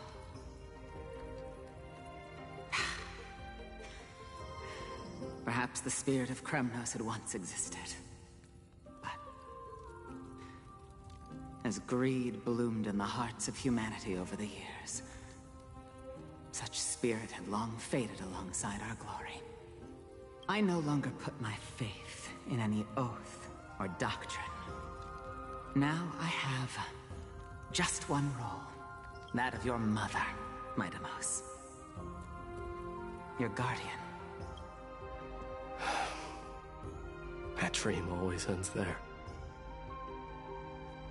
The journey back to Castrum Kremnos is proving to be longer than expected. Kratos said that shortly after my fall into the sea, my mother challenged my father to a duel. She died through father's treachery, and I never saw her face. Yet each night she would show up, waiting by the flickering firelight. I always anticipated the sequel to that dream, believing she had more words of wisdom or guidance to offer. But now, I think I finally come to understand. That is all she wished to tell me. And now, I too am left with but one role.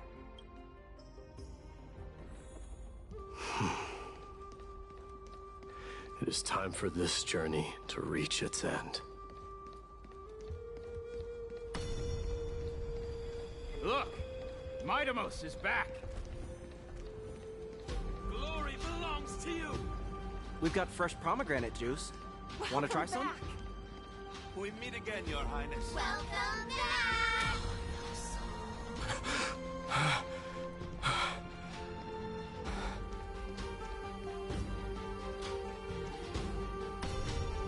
How was your training? Ooh, say, come check out what I just wrote. Mydei! Did you just come back from training? It's I'm been a gonna while. beat you at the festival. Welcome home, Mydei. Have you found something?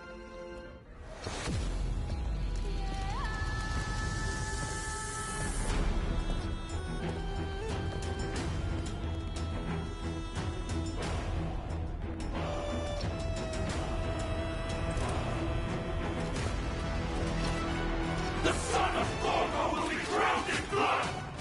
The son of Thorgo will be drowned in blood!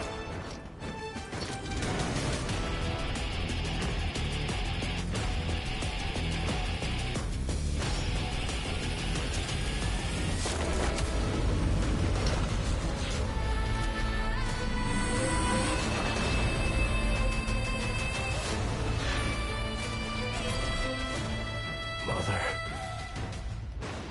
I am home. Damn! Year 4931 of the Light Calendar, month of balance, Nikador the Strafe Titan Lance of Fury fell. Mydei, king of Kremnos, triumphed over the trial, and the new god was born. On the following day, the Kremnoan dynasty, which had lasted for 1,000 years, came to an end.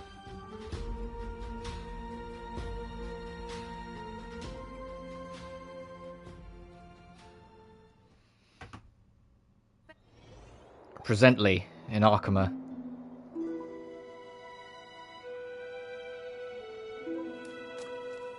We smell sunlight and the wind of Akama.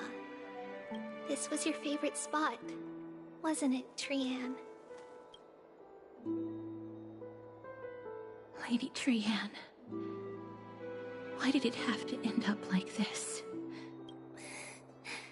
Take it easy, Cass. Departure is a part of life. It's just that ours isn't as tumultuous as it is for ordinary folks. When we started our journey, Yanis had already provided their prophecy. Just like how that Titan divided themselves to create the countless passages in the world.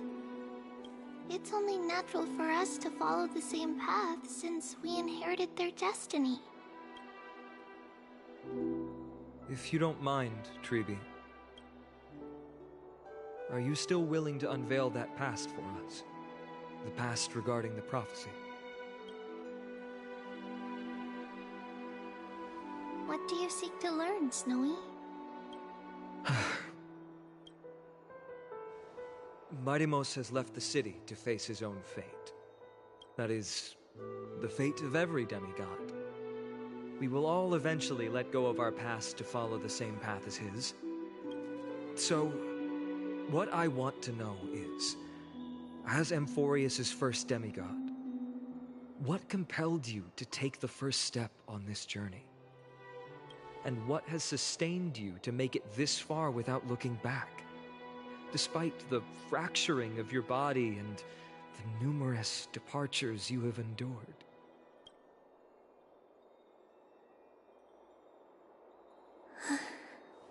All right. Teacher, are you sure about this? Dee is already doing what he has to do. What reason do we have to keep it from them? Let's go, everyone. Let's go to the Abyss of Fate and see how it used to be. That's great. Thank you. Trianne, would you mind? Tribi, are you not coming with us? I want to stay here with Trianne for a bit longer. I see. We'll be off then. Take care.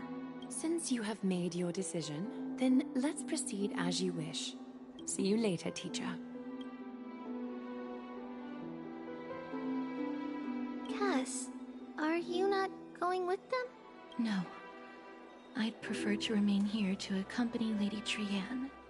She hated being alone. What's this? A little gift that I had hoped to deliver to her personally. Though fate had Yeah, the other gem plans. that we brought at the start that she was going to sew to keep it secure. Oh. So you saw us arguing that day? Yes. I figured Lady Trianne would like it a lot, so I bought it. I see. Yes. You know, I recognized it immediately that day. It truly is an authentic piece from Yanisopolis. Then why? It's just that Trianne had forgotten far more things than I. For example, she forgot that this glass object meant something unfortunate according to the traditions of our homeland. I'm sorry, Lady Tribi.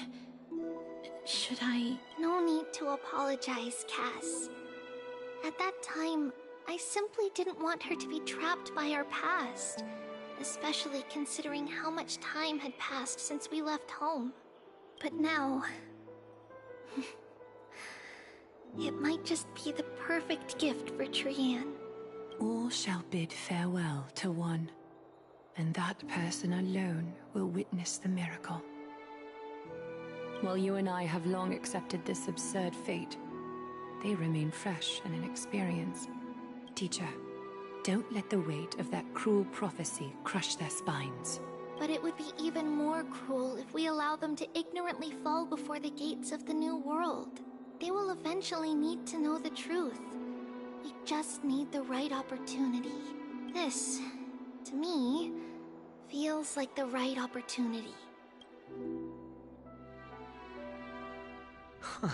So, this is how the Temple of the Three Fates looked back in the day. At this point, Yannisopolis still resides under Aquila's I can't stress enough. I keep on expecting it to come up being the to be continued, and it's been like that for like the past hour. I know I'm not talking much. I'm just absorbing it all like I usually do when it comes to these story things.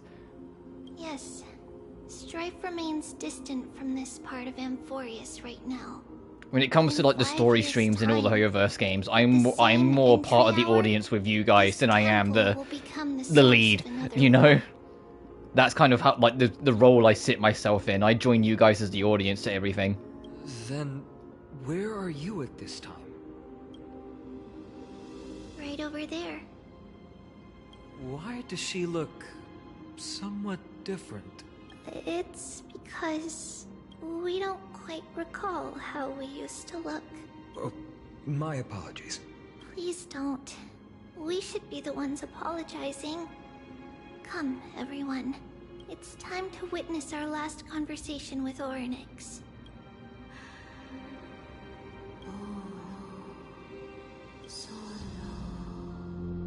You're here, Orynyx. This is our memory, so your senses are also aligned with the Trebios of that moment. You still consume yourself for that false prophecy. False prophecy, huh? So you still think that way? Even if Kefali has fallen, they would never guide humans to kill their own comrades. Stop while you can, Trebios. Spreading the prophecy will only kindle disaster. That disaster will tear you into 1,000 pieces. But the Black Tide has already arrived, and Yanis remains in slumber. If even the God of Passages, known for guiding mortals, cannot resist this catastrophe, then what can we do against the incoming destruction? Do not get involved with the core flames. If you do that, you can still remain chosen by fate. Those chosen by fate would never have their family taken from them. And how can I alone remain safe and secure while watching the entire world crumble before my eyes? This might be our last conversation, Orynyx. I will do everything I can to protect you from the Black Tide.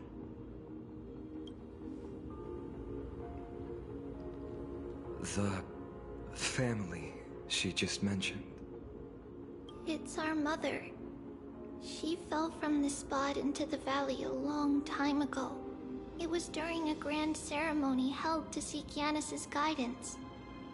But things took an unexpected turn. It was Kefali who responded instead. Did something go wrong with the ceremony? Yes, but those two occurrences were in fact unrelated. Kefali's response was simply a coincidence. On that frosty night with treachery abound, as the Holy Maiden of Yannisopolis met her demise, the world-bearing Titan also fell in another corner of the world. Let's keep up with her. This story... she should be the one to tell it. That thing ahead. It's the altar of Talantin. But that's not our destination. We're heading to the left. Oh my god, this is a whole new area. Oh, we're not done. The Sanctuary of Prophecy, Yannisopolis, compared to the Abyss of Fate, Yannisopolis. Oh no, there might be like another couple hours here yet. I thought we were done. Oh, fuck. Okay, we are going to be streaming more of this tomorrow then, because I do need to wrap up. I was like, oh, we're going to wrap up soon. It's going to wrap up soon. No, we still got a whole nother fucking area to go through yet. Oh my god.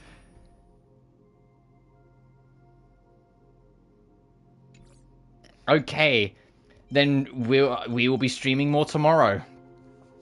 What notice? Why have I got a notice? Oh, optimization. So... we will have to learn about what really happened of the Holy Maiden and Trebios next time. As always, thank you so much for watching. Remember to like and subscribe if you haven't already. It genuinely helps the channel grow. Additionally, you can find my BlueSky and Patreon in the description of every single video. And lastly, consider joining the membership where you can get access to a bunch of emotes. But until then, thank you so much for watching, and I'll see you next time. Peace.